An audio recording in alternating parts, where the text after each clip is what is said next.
Gold, trusted gold buyers. మీరు తాకట్టు పెట్టిన బంగారాన్ని విడిపించి ఈ రోజు ఉన్న మార్కెట్ ధరకు కొనబడను. నమస్కారం, వెల్కమ్ టు ఐడ్రీ. ధర్మ మార్గం విత్ విజిత కార్యక్రమానికి స్వాగతం. ప్రస్తుతం మనతో పాటు ఉన్నారు ఆధ్యాత్మిక గురువులు, ప్రణవ పీఠాధిపతులు, త్రిభాష మహాసహస్ర అవధాని డాక్టర్ శ్రీ వద్దిపర్తి పద్మాకర్ గారు. ఇప్పుడు గురుగారితో మాట్లాడి మరిన్ని విషయాలు తెలుసుకుందాం. మన సనాతన ధర్మం గురించి ఇప్పుడు మనం ఏదైతే రకరకాలుగా వింటున్నామో అసలు ఏంటి సనాతన ధర్మం, గురుగారి మాటల్లో క్లుప్తంగా అడిగి తెలుసుకుందాం. మన నిత్య జీవితంలో మనం రోజువారీ చేసే కార్యక్రమాలు ఏ రకంగా ఉండాలి, మనం మోక్షాన్ని పొందాలన్నా, మంచి మార్గంలో వెళ్ళాలన్నా ఎలాంటి విధి విధానాలు ఆచరించాలో ఇప్పుడు వారితో మాట్లాడి తెలుసుకునే ప్రయత్నం చేద్దాం. నమస్కారం గురుగారు. గురుగారు, సనాతన ధర్మం అని ఈ మధ్య కాలంలో చాలా మంది నోటి నుంచి ఎక్కువగా మేమైతే వింటున్నాము. అయితే మన సనాతన ధర్మం అనేది ఇప్పుడు కొత్తగా మాట్లాడుకునే ఒక పదం కానీ ఒక ధర్మం కానీ అయితే కాదు. కొన్ని వందల వేల సంవత్సరాల నుంచి కూడా పురాణాలలో, శాస్త్రాలలో చెప్పబడింది. ఒక ఋషువుల ద్వారా, పెద్ద పెద్ద యోగుల ద్వారా కూడా చెప్పబడిన ధర్మం మన ధర్మం. కానీ ఇప్పుడు ప్రత్యేకించి ఎవరి నోటికి వచ్చినట్టు వాళ్ళు సనాతన ధర్మం అని కానీ ఏదో ఒకటి చెప్పేస్తున్నారు. ఏం చెప్తారు గురుగారు అసలు సనాతన ధర్మం గురించి మీరైతే క్లుప్తంగా?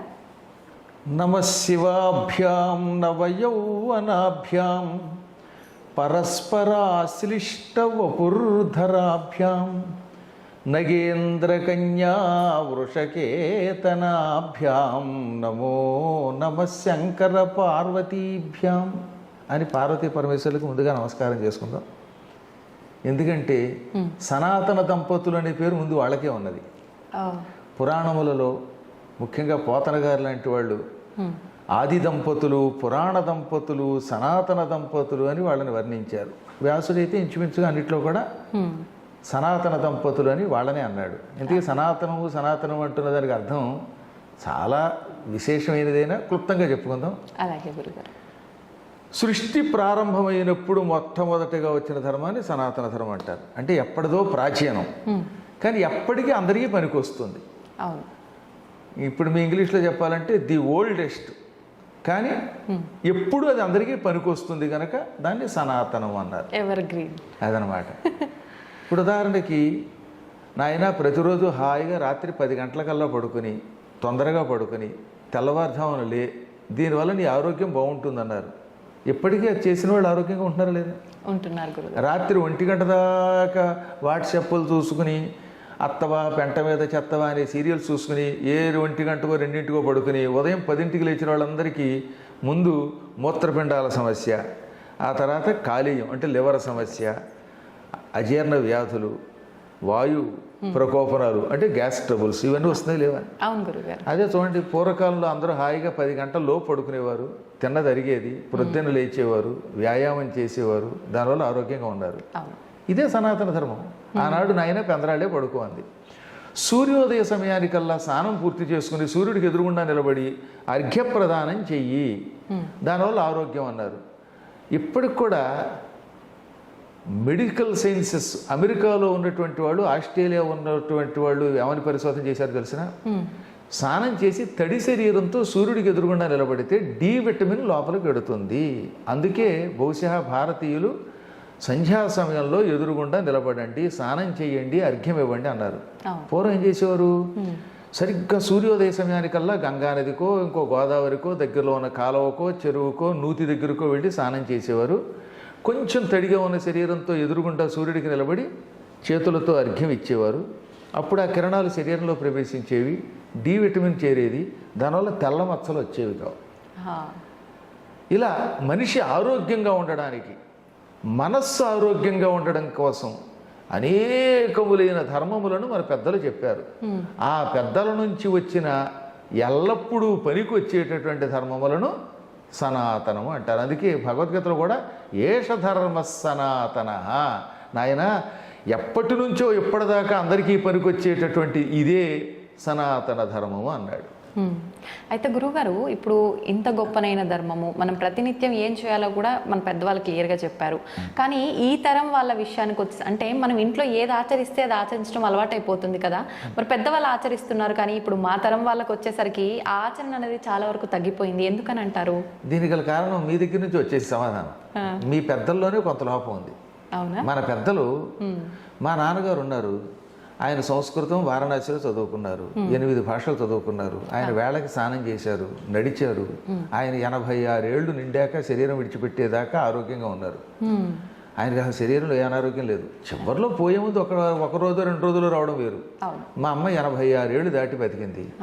ఆవిడ కూడా అంతే, చివరి దాకా తన పని తను చేసుకుంది. కారణం ఏంటి? వాళ్ళు ఈ సనాతన ధర్మాన్ని పాటించారు. వాళ్ళు పాటించటం వల్ల మేము చూసి మేము పిల్లలందరం నేర్చుకున్నాం. అది ఇప్పుడు చాలామంది ఏం చేస్తున్నారు, వాళ్ళేమో పాటించట్లేదు.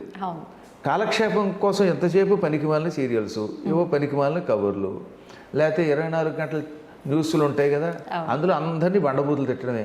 పాపం ఎవడో ఎక్కడో చచ్చిపోయాడు అనుకోండి, కర్మగా ఏ సినిమాకి వెళ్ళో ఇక అది పొద్దునది సాయంకాలం దాకా చూపించి అదేదో పెద్ద ఇంటర్నేషనల్ న్యూస్లే చూపించేస్తారు. అవునా? తెలియని వాళ్ళకి కూడా తెలుసు. అందువల్ల ఏమైపోతుంది, ఇదే చూస్తున్నారు పెద్దలు, తెలియకుండానే పిల్లలు చూస్తున్నారు. ఇప్పుడు నా అదృష్టం ఏమిటంటే మా దగ్గర మంత్రోపదేశం పొందిన వాళ్ళు నేను ఎరిగి 5 లక్షల కంటే ఎక్కువ మంది శిష్యులు ఉన్నారు మొత్తం ప్రపంచవ్యాప్తంగా. అందులో నాగోల్లో ఇప్పుడు నేను పురాణం చెబుతున్నాను ప్రస్తుతం. సాయంత్రం మీరు ఎప్పుడైనా 6 గంటలకు వస్తే తెలుస్తుంది.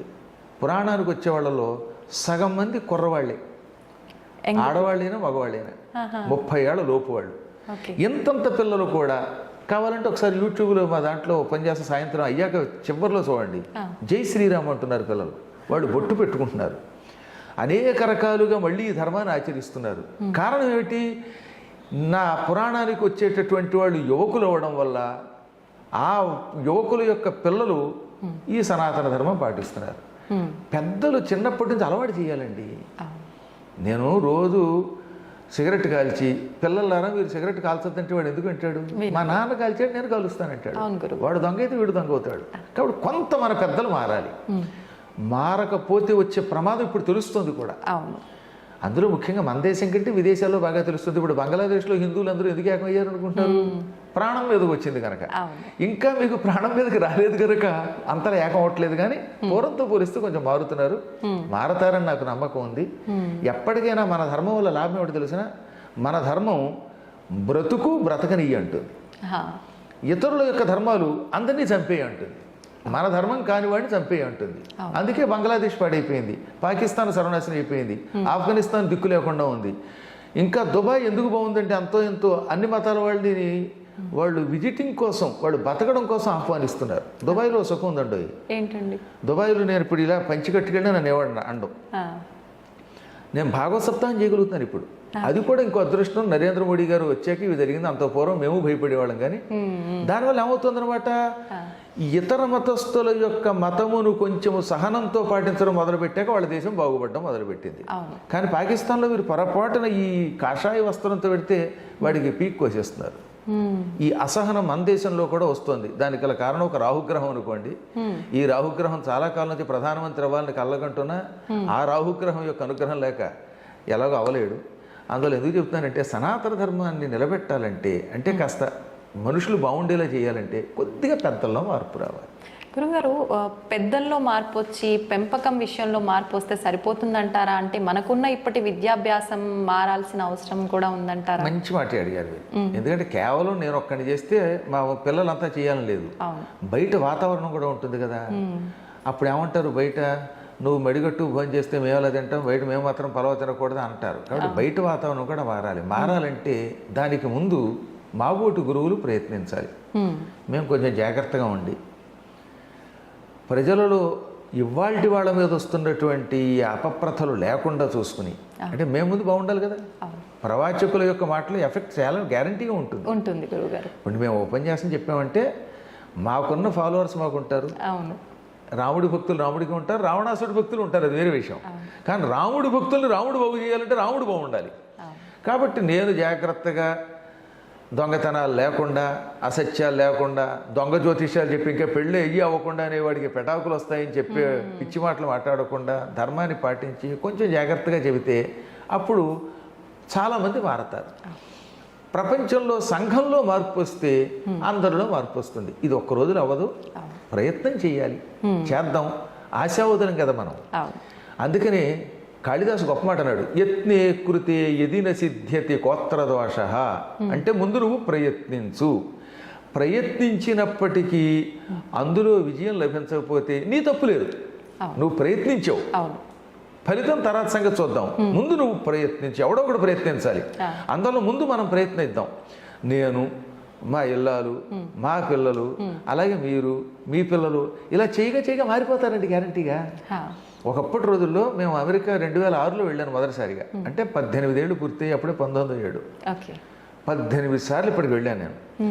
మొదట్లో నేను వెళ్ళినప్పుడు ప్యాంటు షర్టు వేసుకునేవాడిని ఎయిర్పోర్ట్లో. ఇప్పుడు అవసరం లేదు. ఇప్పుడు హాయిగా ఈ కాషాయమే, ఈ వస్త్రమే వేసుకుని వెడితే గౌరవిస్తున్నారు. మన సంప్రదాయం మీద వాళ్ళకి ఆసక్తి వచ్చింది. అలా క్రమక్రమంగా వాళ్ళలో మార్పు తెచ్చాం, వాళ్ళలో సహనం తెచ్చాం. ఇంగ్లాండ్ వెళ్ళినా, ఆస్ట్రేలియా వెళ్ళినా, లేకపోతే ఇంకో చోటకి వెళ్ళినా తిరగలుగుతున్నాం. అవునా? అవును గురుగారు. ఇది ఎందువల్ల వచ్చింది? చేయగా వచ్చింది. అందులో ముందు మనం ఏం చేయాలన్నమాట, మన ప్రయత్నం మనం బాగు చేద్దాం, మనం బాగుందాం అని ప్రయత్నం చెయ్యాలి. చేయగా ఎప్పటికప్పుడు బాగుపడుతుంది. బాగుపడకపోతే మన తప్పు లేదు, మన ధర్మం మనం నిర్వర్తించాం. మీరు ఉద్యోగ ధర్మం ఒకటి ఉంటుంది కదా. మీరు కష్టపడి మీ ఉద్యోగం చేశారు, మీ బాస్ మెచ్చుకున్నారా, అది అదృష్టం. ఎస్ అంటే అది అందం, ఎస్ అన్నా పట్టించుకోవద్దు, మీ ప్రయత్నం మీరు చేయటం. అంతే. గురుగారు, ఇప్పుడు మీరే చెప్పారు విదేశాల్లో, ఇప్పుడు మీరు ఒక ఎగ్జాంపుల్గా ఇంతకు ముందు మీ వస్త్రధారణ అలా ఉండేది, ఇప్పుడు ఇలా ఉంది అని చెప్పి. అంటే ఒక వస్త్రధారణ విషయంలోనే కాదు, మన ధర్మం పైన కూడా విదేశీయులకు ఎక్కువగా గౌరవం పెరగటం అయితే మనం చూస్తున్నాము. కానీ మన హిందూ ధర్మంలో, మన సనాతన ధర్మంలో ఉండి కూడా మన ధర్మాన్ని అవమానించి మాట్లాడే వాళ్ళు కూడా చాలా మంది ఉన్నారు. ఇప్పుడు ఇందాక మనం మాట్లాడుకున్నట్టు పెంపకము, విద్యాభ్యాసము ఇవి సరిగ్గా లేకపోవడమే అంటారా, లేదంటే వాళ్ళు చేసుకున్న కర్మను బట్టి ఇలా మాట్లాడుతున్నారు? ప్రస్తుతం భారతదేశానికి ఉన్న సమస్య ఏంటంటే, భారతదేశంలో ఇది తల్లిదండ్రుల బాధ్యత, కేవలం గురువుల బాధ్యత కాదు, సమాజపు బాధ్యత ఎక్కువగా ఉండాలి. అది లేదు. మన దేశంలో స్వేచ్ఛ ఎక్కువైపోయింది.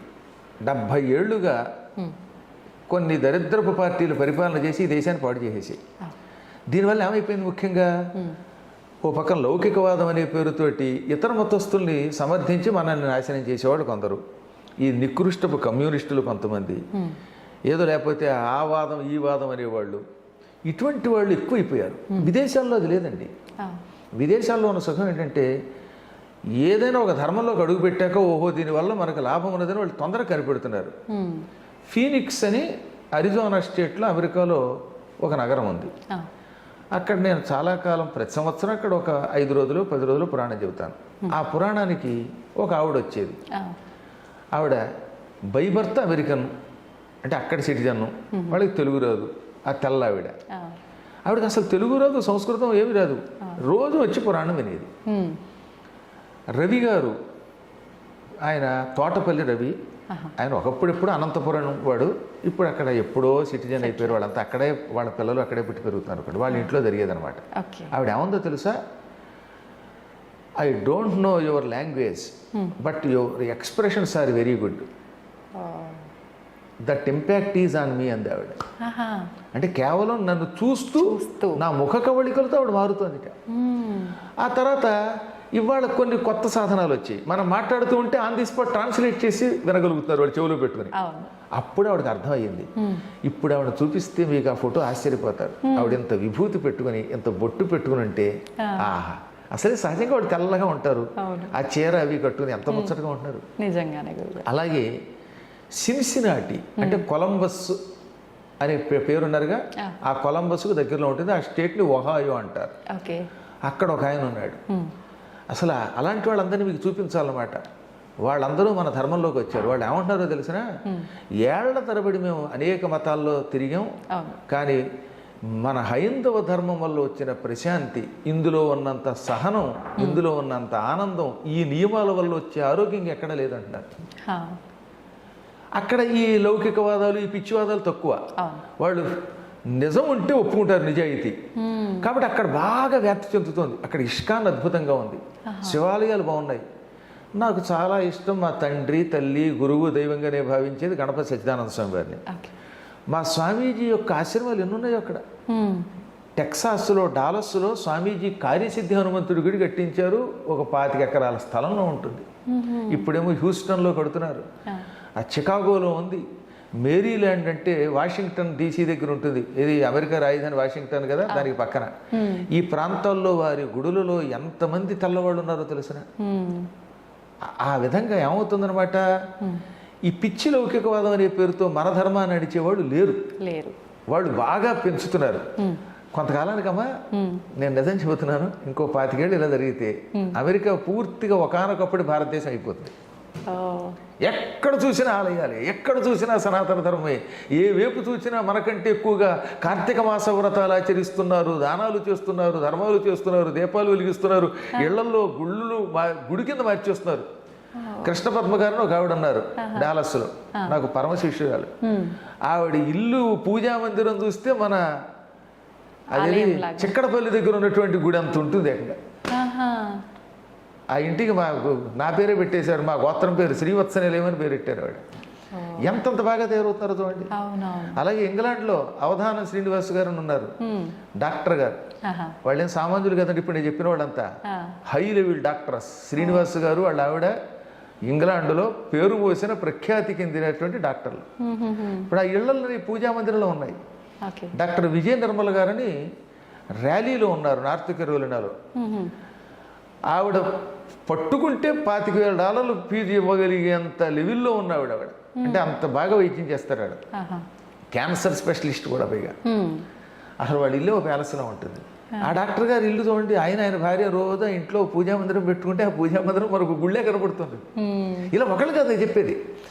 ఇప్పుడు నా శిష్యులుగానే చెబుతున్న వాళ్ళల్లో 90% అయితే టాప్ స్థాయిలో ఉన్న డాక్టర్లు లేదా సాఫ్ట్వేర్ వాళ్ళు. ఎందుకు వీళ్ళు ఈ దారిలోకి వస్తున్నారు అంటే వాళ్ళకి అందులో ధర్మం తెలుస్తుంది. అలా వాళ్ళంతా చదువుకున్న వాళ్ళు, మంచి మంచి శాస్త్రవేత్తలు ఈ రంగంలోకి వస్తున్నారు. చదువు లేనటువంటి వాళ్ళు, ఏళ్ల తరబడి అనవసరంగా వాటి మీద వీటి మీద గందరగోళం చేసేటటువంటి వాళ్ళు, పిచ్చి పిచ్చి పరిశోధనలు చేసి ప్రొఫెసర్లను పెట్టుకునే వాళ్ళు ఇక్కడ తయారయ్యారు. వీళ్ళు నాస్తికవాదాన్ని ప్రబలింపజేస్తున్నారు. ఆ రకమైన వాళ్ళు భారతదేశానికి ముప్పు. వీళ్ళ నుంచి మనం ముప్పు ఎదుర్కొని వీళ్ళని బాగు చెయ్యాలంటే సందేహం లేకుండా మరి కొంతకాలం పాటు మహానుభావుడు ఒక ఆయన ఉన్నాడు, మన దేశాన్ని ఆయనే పరిపాలించాలి. ఆయన నా దృష్టిలో విష్ణువే ఆ రూపంలో వచ్చాడు, శివుడు ఆ రూపంలో వచ్చాడు. అందువల్ల నాకు నరేంద్రుడు అంటే అంత ఇష్టం. మళ్ళీ యోగీంద్రుడు, ఆదిత్యనాథ్ గారు లాంటి వాళ్ళు ముఖ్యమంత్రులు అయితే కుటుంబాలు ఉండవు గనక, స్వార్థం ఉండదు గనక సమాజాన్ని మారుస్తారు. నేను కేవలం మతం మీద పిచ్చితో చెప్పనమ్మా, మన ధర్మం బతకనిస్తుంది. మిగతా వాళ్ళు చంపుతారు, అభివృద్ధిని పాడు చేస్తారు. కానీ మనది అలా కాదే. మనం ఎంతసేపు అభివృద్ధి ఎలా పొందుతాం, ఇతరులను ఎలా బతనిస్తాం. నాకు ఈ ప్రపంచం కుటుంబం కింద కనిపిస్తుంది. అందుకే మన పెద్దలు, మన కవులు ఉదార చరితానాంతు వసుధైక కుటుంబకం. ఉదార చరిత్ర కలిగినటువంటి, మంచి చరిత్ర కలిగినటువంటి వాళ్ళకి, ఔదార్యం కలిగిన వాళ్ళకి ఈ ప్రపంచమే ఒక కుటుంబం అవుతుంది. అవునా? అవును గురువు. అది రావాలంటే ఈ ధర్మం రావాలి. కాబట్టి ఇక్కడ మనం కొంతకాలం పాటు ఈ ప్రజాస్వామ్యంలో ఈ కమ్యూనిస్ట్ పార్టీ లాంటి వాడిని, ఈ అనవసరమైనటువంటి జన అజ్ఞాన సమితుల్ని, వీటన్నిటిని బ్యాన్ చేస్తే కానీ ఈ దేశం బాగుపడదు. అవుతాయి, మెల్లిమెల్లిగా చేద్దాం. ఓపిక పట్టవలసింది. గురుగారు, ఇప్పుడు అందరూ ఒకటే అంటాము, హిందువులంతా సమానమే అంటాం, కానీ కులాల పేరుతో కొట్టుకొని చేస్తూ ఉంటారు. ఎందుకని అంటారు ఇలా? మంచి మాట అడిగారండి. ఇది కూడాను పైగా ఇది ఏమో పురాణాల కంట కట్టడం. ఎక్కడన్నా పురాణాలు ఒక కులం పేరు ఎత్తాడా? ఎత్తలేదు.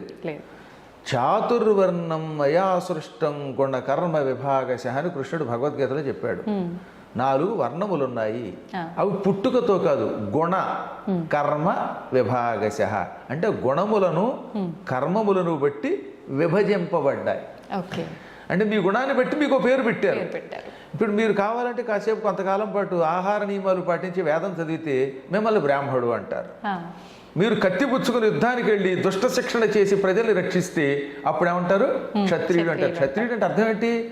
క్షతాత్ త్రాయతే ఇది క్షత్రియ. మీరు చూస్తూ ఉండగా మిమ్మల్ని ఆశ్రయించుకున్న వాళ్ళకి గాయం కాకుండా కాపాడితే మిమ్మల్ని క్షత్రియుడు అంటారు.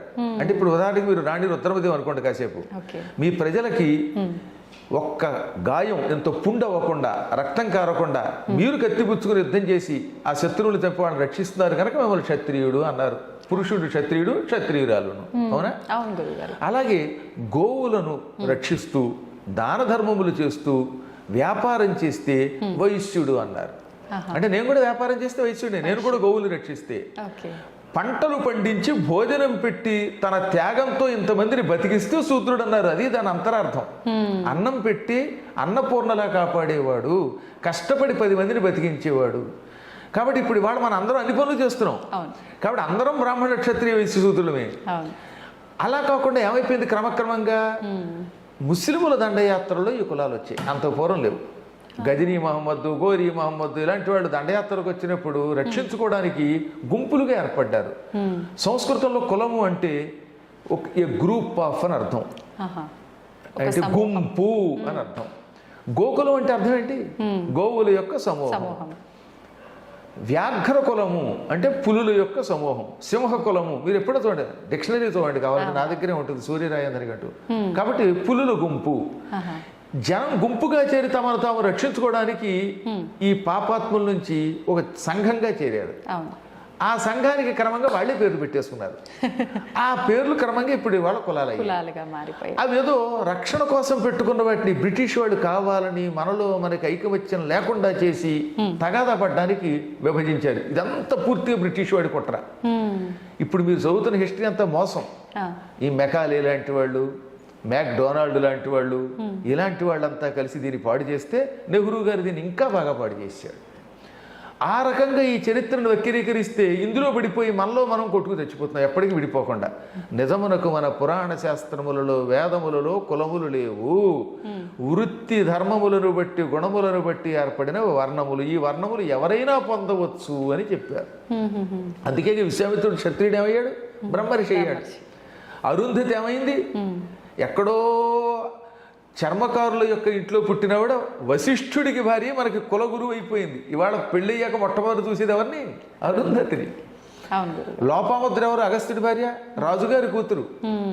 ఇలా ఎవరు చూడండి మీరు. శబరెవరు? గుహుడెవరు? అడవుల్లో ఉండేటటువంటి ఒక బోయేవాడు, కానీ రాముడికి పక్కన సింహాసనంలో కూర్చున్నాడు. అవి చెప్పరండి, అవి చెబితే మళ్ళీ ప్రమాదం. అందుకని పబ్బం గడుపుకోవడానికి ఎంతసేపు కులాలు రెచ్చగొడుతున్నారు. విడిచిపెట్టండి అని చెప్పే వాళ్ళంతా కులాల పిచ్చపట్టుకుని కార్తీక మాసం వస్తే ఆ కులం యొక్క వనభోజనం, ఈ కులం యొక్క వనభోజనం ఉంటున్నారు. ఇందులో బయట పడితే దేశం బాగుపడుతుంది. ఏదో కులం అనేది ఆ రోజుల్లో పెళ్ళిళ్ళ కోసం, దానికోసం, రక్షణ కోసం ఏర్పడింది తప్ప ఏది 500-600 ఏళ్ళుగా కొట్టుకోవడానికి కాదు. మళ్ళీ వీళ్ళంతా మారతారని మనం ఆశిద్దాం. గురుగారు, అసలు కులాల ప్రస్తావనే మన ధర్మంలో, పురాణాల్లో ఎక్కడ లేదు. కానీ ఇప్పుడు ఆలయాల విషయానికి వస్తే అన్నీ తెలిసిన మంచి మంచి పెద్ద పెద్ద గురువులే దాన్ని నడిపిస్తూ ఉంటారు కదా. ఆలయాల దగ్గరికి వెళ్ళేసరికి కూడా ప్రత్యేకించి ఈ కులం వారికి ఇది, ఈ కులం వారికి ఇది అని చెప్పి కూడా జరుగుతుంటాయి కదా, అంటే సత్రాలు అని చెప్పి. ఇలాంటివి జరుగుతున్నప్పుడు కూడా అంటే అక్కడ ఉన్న పెద్దవాళ్ళు దీన్ని ఆపలేకపోతున్నారు ఎందుకని అంటారు? నిజానికి ఆలయాలకి వ్యవస్థ లేదు. ఆలయంలో ఆ రోజుల్లో మరి ఉదాహరణకి కాకతి రుద్రమ్మదేవికి పెంచుకున్న కొడుకు వీరభద్రుడు తెలుసు కదా. కాకతి వీరభద్రుడు, ఆయన దగ్గర సేనాధిపతి గన్నమ సేనాధిపతి. ఆయన ఎవరు ఆ రోజుల్లో? ఆయన కమ్మ కులానికి చెందినట్టుగా మన జగత్తు చెబుతుంది. ఆయన గుడిలో మరి ఆయనే మొదటి పూజ చేసింది, అవునా? రుద్రమదేవి వాళ్ళంతా పూజలు చేయలే. కాబట్టి పూర్వకాలంలో ఇదేం లేదు. రెడ్డి రాజుల కాలంలో రెడ్డి రాజులు ఎంత గొప్ప గుళ్ళు కట్టారండి. శ్రీశైలం అంతా అసలు రెడ్డి రాజులు ఎంతో మంది అభివృద్ధి చేశారు, అవునా? వాళ్ళంతా రెడ్డి రాజులు, మహానుభావులు వాళ్ళంతా. ఇప్పుడు శ్రీనాథుడిని పోషించింది రెడ్డి రాజులు లేరా? ఇంకో వెలవరాజులు లేరా? అవునా? వీళ్ళంతా ఆలయాలు కట్టించి వాళ్లే ప్రతిష్ఠ చేశారు. ఒక్క అర్చన మాత్రం చేసేటప్పుడు ఏమవుతుంది? మాంసాహారం తినకుండా కఠోర నియమాలతో ఉండాలి కనుక దానికోసం విప్రులు పెట్టారు. ఎవరైనా కావాలంటే వాళ్ళు చేశారు. అందుకే వీరశైవ మతం అని ఒకటి ఉన్నది. ఆ వీరశైవ మతాన్ని స్థాపించిన బసవేశ్వరుడు అన్ని కులాల వాళ్ళని, వాళ్ళు వీళ్ళని తేడా లేకుండా నియమం పెట్టుకోండి మీరు అర్చకులు అవ్వచ్చు అని పెట్టాడు ఆయన. అందుకే వీరశైవం అని పుట్టింది ఆ రోజుల్లో. అద్భుతంగా వ్యాప్తి చెందింది. మహానుభావుడు భగవద్ రామానుజాచార్యులు వారు పైన శ్రీరంగం దగ్గర నిలబడి మొత్తం అందరికీ అష్టాక్షరీ మంత్రాన్ని ఉపదేశించి అందరికీ ఇచ్చేయలేదా? చక్రాంకితాలు చేయలేదా? ఆయన సామాన్యుడా? ఆయన సాక్షాత్తు లక్ష్మణ స్వరూపుడు ఆయన. అలా ఎంతో మంది మహానుభావులు ఆ రోజుల్లో చేశారు. చెప్పాను కదా, మనల్ని కొట్టించడానికి, ఈ రకమైనటువంటి మనల్ని విడగొట్టడానికి చేసినది. ఇంకెటొచ్చి ఆలయముల దగ్గర ఇది ఎప్పుడూ లేదు, కానీ సత్రములు ఇలా ఏర్పాటు చేసుకున్నారు వీళ్ళు కులాల పేరు మీదుగా. అదే మనం చేస్తున్న పొరపాటు. తప్పు ఎవరు చేసినా తప్పే. నియమం కోసం నువ్వు ఒక సత్రం పెట్టుకున్నా అందరికీ భోజనం పెట్టాలి. ఎప్పుడు కూడా శ్రీశైలంలో అలాంటిది జాగ్రత్తగా పాటిస్తారు. కులాల సత్రాలు ఉన్నా పాప అందరికీ భోజనం పెడతారు. ఇప్పుడు కరివెన సత్రం ఉంది, అందులో అందరికీ భోజనం పెడుతున్నారు. వేణుగోపాల్ గారు కర్నూలులో ఉంటారు, డాక్టర్ వేణుగోపాల్ గారు కరివెన సత్రం సెక్రటరీ. ఆయన చెప్పారు ఎవరికి అన్నం మాత్రం పెట్టండి, ఎవరు వచ్చినా సరే అని పెట్టారు, అలా పెడుతున్నారు. అలాగే చాలా చోట్ల నేను సత్రాలు చూశాను. అక్కడ వైశ్య సత్రం ఉంది, వారు అలాగే పాపం. కాకపోతే ఏంటంటే వాళ్ళు స్థాపించుకున్నది కనుక వాళ్ళకి పెట్టాక మిగతా వాళ్ళు కొంచెం ప్రాధాన్యం ఇవ్వడం తప్పేం లేదు. ఇప్పుడు మీరు మీ ఇంట్లో మీ కుటుంబానికి పెట్టకుండా బయట వాడికి పెట్టరు కదా, ఎలాగో ఏదో ధర్మం పాటిస్తున్నారు కానీ అందరికీ భోజనం పెడుతున్నారు. ఎక్కడైనా వాళ్ళల్లో వాళ్ళు కనుక నిజంగా భేదములు పాటించి ఇంకా కొట్టుకుంటే మాత్రం దీన్ని మనందరం ఖండించి అందరూ కలిసి కట్టుగా ఉండవలసిన విషయాన్ని చెప్పాలి. గురుగారు, ఎలాగో భోజనం టాపిక్ వచ్చింది కాబట్టి పెద్దవాళ్ళు చెప్తూ ఉండేవారు అన్నం పరబ్రహ్మ స్వరూపము అని చెప్పి. అన్నం తినేటప్పుడు కూడా ఒకప్పటి కాలంలో చూసుకుంటే ఉమ్మడి కుటుంబాలు, చాలా అన్యోన్యత, ఎంత చక్కగా కింద కూర్చొని తినటము, ఎంత మంచి నియమాలు, మాట్లాడకూడదు అని చెప్పి రకరకాలుగా చెప్తూ ఉండేవారు. ఇప్పుడు అవన్నీ కనుమరుగైపోయాయనే చెప్పాలి. కలిసి కూర్చొని తినడం కూడా చాలా వేల మీద లెక్క పెట్టొచ్చు. నిజంగా ఆ పద్ధతి పాటించడం వల్ల కలిగే ఉపయోగం ఏంటి? ఇది ఇప్పుడు ఉండే పద్ధతి పాటించడం వల్ల కలిగే నష్టం ఏంటి గురుగారు? ఇప్పుడు ముందు ప్రస్తుతం ఏమైపోయిందంటే, పూర్వం మీ గుండెకాయలు లబ్ డబ్ అని కొట్టుకునేవి, లబ్ డబ్ ఆ లబ్బు పోయి డబ్బు డబ్బు డబ్బు అని కొట్టుకుంటుంది. అందుకని పుట్టినప్పటి నుంచి వీడికి డబ్బు కోసమే చదువు చెప్పిస్తున్నాం. అందరూ అయితే సాఫ్ట్వేర్ అంతే, లేదా మెడిసిన్. ఆ తర్వాత కూడా వీలుంటే అమెరికా వెళ్ళిపోవాలి. ఇంక ఏది మన తెలుగువాడు అక్కర్లేదు, హిందీ వాడు అక్కర్లేదు. ఈ డబ్బు పెచ్చ ఎప్పుడైతే పుడుతుందో చిన్నప్పటి నుంచి పిల్లల్ని మనతో పాటు భోజనం చేయకుండా లేచి లేవగానే స్నానం చేసినా చెప్పినా నోట్లో నిలబడి ఉండగానే కూరేస్తున్నాం ఏదో. పాపాడు ఏం తింటున్నాడో వాడికి తెలియదు. స్కూల్కి వెళ్ళిపోతాడు, అక్కడ తిండి లేదు, కళ్ళు ఇలా లావు అయిపోయి కళ్ళజోళ్ళు పెట్టుకుని పిల్లలు బక్క చిక్కిపోయి లేకపోతే పొట్టలు వచ్చి శరీరాలు పాడైపోయి ఉంటున్నాయి. సాయంత్రం రాగానే ఆటలు లేవు, పాటలు లేవు, మళ్ళీ ట్యూషను, మళ్ళీ రాత్రికి పడుకోబెట్టేయటం. లేదా ఉన్న కాసేపు ఏమవుతుంది వాట్సాప్లు, ఫోన్లు. ఆ ఫోన్లో కూడా భయంకరమైన హింసకు సంబంధించిన చూడడం. వీటి వల్ల ఏమైపోతుంది, ఇంకా కూర్చుని అన్నం తినే అవకాశమే లేదు. పూర్వకాలంలో అన్నలు, తమ్ములు, ఈ భార్య, భర్త ఇలా అందరూ కూర్చుని తినడం వల్ల ప్రేమగా కబుర్లు చెప్పుకుంటూ ఒకడికొకడు నువ్వు బొబ్బడి తింటావా, నువ్వు పూరి తింటావా అని కబుర్లు చెప్పుకుంటూ తింటూ ఉంటే ఆత్మీయత పెరిగేది. అందుకే అన్నదమ్ముల మధ్యలో బంధాలు అలా ఉండేవి, అక్క చెల్లెళ్ళ బంధాలు ఉండేవి, ఎంతకాలమైన ఈ ప్రేమలు ఉండేవి. ఇంత స్థితి ఇప్పుడు మళ్ళీ ఇప్పట్లో వచ్చే అవకాశం చాలా కష్టమే. మనం ప్రయత్నిద్దాం, చూద్దాం. ఇందాక చెప్పినట్టుగా మన ప్రయత్నం మనం చేద్దాం. కానీ ఆహారం ఎప్పుడు కలిసి కూర్చుని ప్రశాంతంగా తినాలి. తినకపోతే ఏమొస్తుందో తెలుసా మీకు? ఆయుర్వేదం చాలా గొప్పగా చెప్పింది, అది నిజం కూడా. నిలబడి అన్నం తినడం వల్ల లోపల ఉన్న జీర్ణకోశం దెబ్బతింటుంది. అందుకని స్థిమితంగా కూర్చొని తినాలి. కూర్చోగలిగితే కింద కూర్చుంటే మరీ మంచిది, లేదా టేబుల్ మీదన్నా కూర్చోవాలి. మౌనముగా అటు ఇటు కదలకుండా ప్రశాంతంగా అన్నం తిన్నవాడికి ముందు జీర్ణకోశం బాగుంటుంది, లివర్ కాలేయం బాగుంటుంది, కిడ్నీలు బాగుంటాయి, గుండెపోట్లు రావు. హడావుడిగా అటు ఇటు తిరుగుతూ తినడం వల్ల ఈ లోపల కదులుతుంటాయి కదా అవి, ఆ లోపలికి వెళ్ళే పదార్థాలు సక్రమంగా వెళ్ళవు. అందువల్ల వాళ్ళందరికీ లేనిపోయిన అనారోగ్యాలు, కొత్త కొత్త రోగాలు వస్తున్నాయి. అది భగవద్గీత అందుకే మనకు గొప్ప ధర్మశాస్త్రం, అది వైద్యశాస్త్రం. మౌనముగా తినుము. అది కూడా ఎలా తినాలి? యాత యామం గతరసం పూతి పర్యుషితం తథా. ఇంతకంటే సైన్స్ ఏముందండి? యామము అంటే ఒక జాము. నాయన ఒక జాము ఇంచుమించుగా ఒక 4 గంటలు గడిచిన తర్వాత వండిన ఆహారంలో మార్పు వస్తుంది, అది తినద్దు. నిలవ ఉన్న పదార్థం ఫ్రిడ్జ్లో పెట్టి తినద్దు. మాంధాత కాలం నాడు తయారు చేసిన కూర, సాంబారు ఫ్రిడ్జ్లో పెట్టి మళ్ళీ బయటికి తీసి అదే వేడి చేసి తింటే అది విషం అయిపోతుంది. ఎప్పుడో కృతయుగంలో చేసిన కూర అది, కర్మ. ఆ కూరే రోజు వేడి చేస్తే ఆవకాయ కూడా ఫ్రిడ్జ్లో పెడుతున్నారండి వీళ్ళ మొహం తగలయ్యా అని నేను అనలేదు, వ్యాసుడు అన్నాడు. అందులో చెప్పొచ్చింది ఏంటంటే ఆవకాయ ఎంత చక్కగా బయట ఉండి తినవలసింది, అది ఫ్రిడ్జ్లో పెట్టి పచ్చళ్ళు ఫ్రిడ్జ్లో పెడితే శరీరం జల్సైపోదు. అందుకని ఒక జాము గడిచిన తర్వాత వండిన అన్నం తినద్దు, మార్పు వస్తుంది, వాసన వస్తుంది. గత రసం, అన్నం వండిన తర్వాత కుక్కర్లో వండారు కాసేపు అనుకుందాం, కాసేపు అసలు కుక్కరే దరిద్రం, అది అల్యూమినియం. అల్యూమినియం వల్ల మీకు థైరాయిడ్ అనే సమస్య వస్తుంది. ఏమిటి? థైరాయిడ్ కేవలం అల్యూమినియం వల్ల వస్తుంది. దానివల్లే మీకు జుట్టు ఊడిపోతుంది, దానివల్లే గొంతు మార్పు వస్తుంది, శరీరంలో మార్పు వస్తాయి. ఇప్పుడు అందరూ థైరాయిడ్ సమస్య. కానీ పూర్వం మాకు ఎందుకు లేవు? మట్టి కొండలతో వండడం వల్ల రాగి పాత్రలో వండితే. కర్నూలులో డాక్టర్ మీరా గారు అని ఉంటారు, గైనకాలజిస్ట్, చాలా గొప్ప ఆవిడ అడగని చెప్తారు. ఇవాళ ఈ రోగాలు సగం తగ్గాలంటే ముందు అల్యూమినియం మానేయండి, మట్టి కొండల్లో వండుకు తినండి, మీరు మట్టి కొట్టుకుపోరు. Okay okay. రాగి పాత్రలో వండుకు తినండి, కుక్కర్లో వండుకుంటే అందులో రాగి గిన్నె పెట్టుకోండి, మీకు థైరాయిడ్ పోతుందని చెప్పారు ఆవిడ. అది కరెక్ట్, అదే ఆయుర్వేదం చెబుతోంది. అలా అన్నం వండాక ఓ 10-15 నిమిషాలు అయ్యాక దాన్ని తీసామాక అప్పుడు ఆ అన్నం మెతుకు పట్టుకోండి, అందులో ఏముంటుంది, రసం ఉంటుంది. మెతుకులో రసం ఉంటుందా ఉండదా, తడి, ఆ తడిని రసం అంటాం. ఆ తడిగా ఉన్నప్పుడే అన్నం తినాలి. గతరసం అంటే ఆ అన్నం మెతుకులు ఎండిపోయాక, ఓ రకమైన గట్టి పడిపోయాక, బియ్యంలాగా తయారైపోయాక ఆ అన్నం తినకూడదు. ఇప్పుడు మనం ఏం చేస్తాం, ఆ వండిన అన్నాన్ని తినడానికి వీళ్ళాక వదిలేస్తాం, అన్నం పాడైపోతుందని ఫ్రిడ్జ్లో పెడతాం. అప్పుడు రసం కాదు, అది నీరసం, అందులోకి తడి చేరుతుంది, వేరే చెత్త చెడి. వండినప్పుడు ఉన్నటువంటి అందులో ఉన్న రసము మనకు ఆరోగ్యం ఇస్తుంది. ఆ తడి, ఈ తడి శరీరాన్ని ఎత్తడి పొత్తడి చేసేస్తుంది. అటువంటి అన్నం తినద్దు. పూతి అంటే వాసన వచ్చినది అన్నం, కసిపినాక ఒక రకమైన వాసన వస్తుంది. కుళ్ళిపోయిన కూరగాయలు, కుళ్ళిపోయినటువంటి అన్నం తినకు. పర్యుషితము, ఈగలు, దోమలు, చీమలు పడినవి, తల వెంట్రుకలు పడినవి, అప్పుడప్పుడు మన వాళ్ళు అన్నం వండుతున్నప్పుడు అంటూ ఉంటే ముక్కు చీవుడు అందులో పడినది. ఇవాళ లాగైపోయిందిలేండి. ఇప్పుడు చూస్తున్నాగా బయట రకరకాలైన పలావులు, బిర్యానీ తెచ్చుకున్నట్టు ఆ బిర్యానీ నుండి అంత చీవిట్టే కర్మ. అది అలా పరమ జుగుప్సాకరంగా ఉంటున్నాయి. ఇది కాక తుప్పుకు బ్యాచ్ ఒకటి వచ్చింది, అందులో తూతు అని ఉమ్మి మరీ అమ్ముతున్నారు. అదేమో వీడు తెచ్చేసుకోవడం, ఇంటికి తింటున్నాడు, అది పర్యూషితము. ఇవి తింటే ఏమొస్తాయండి, కోవిడ్ రాకపోతే ఆవిడ వస్తుందా? కోవిడ్ అందుకే వస్తుంది ఈ రోగాలన్నీ. కాబట్టి ఇవి తినద్దు, ఆరోగ్యంగా ఉండు అని చెప్పారు. అవునా?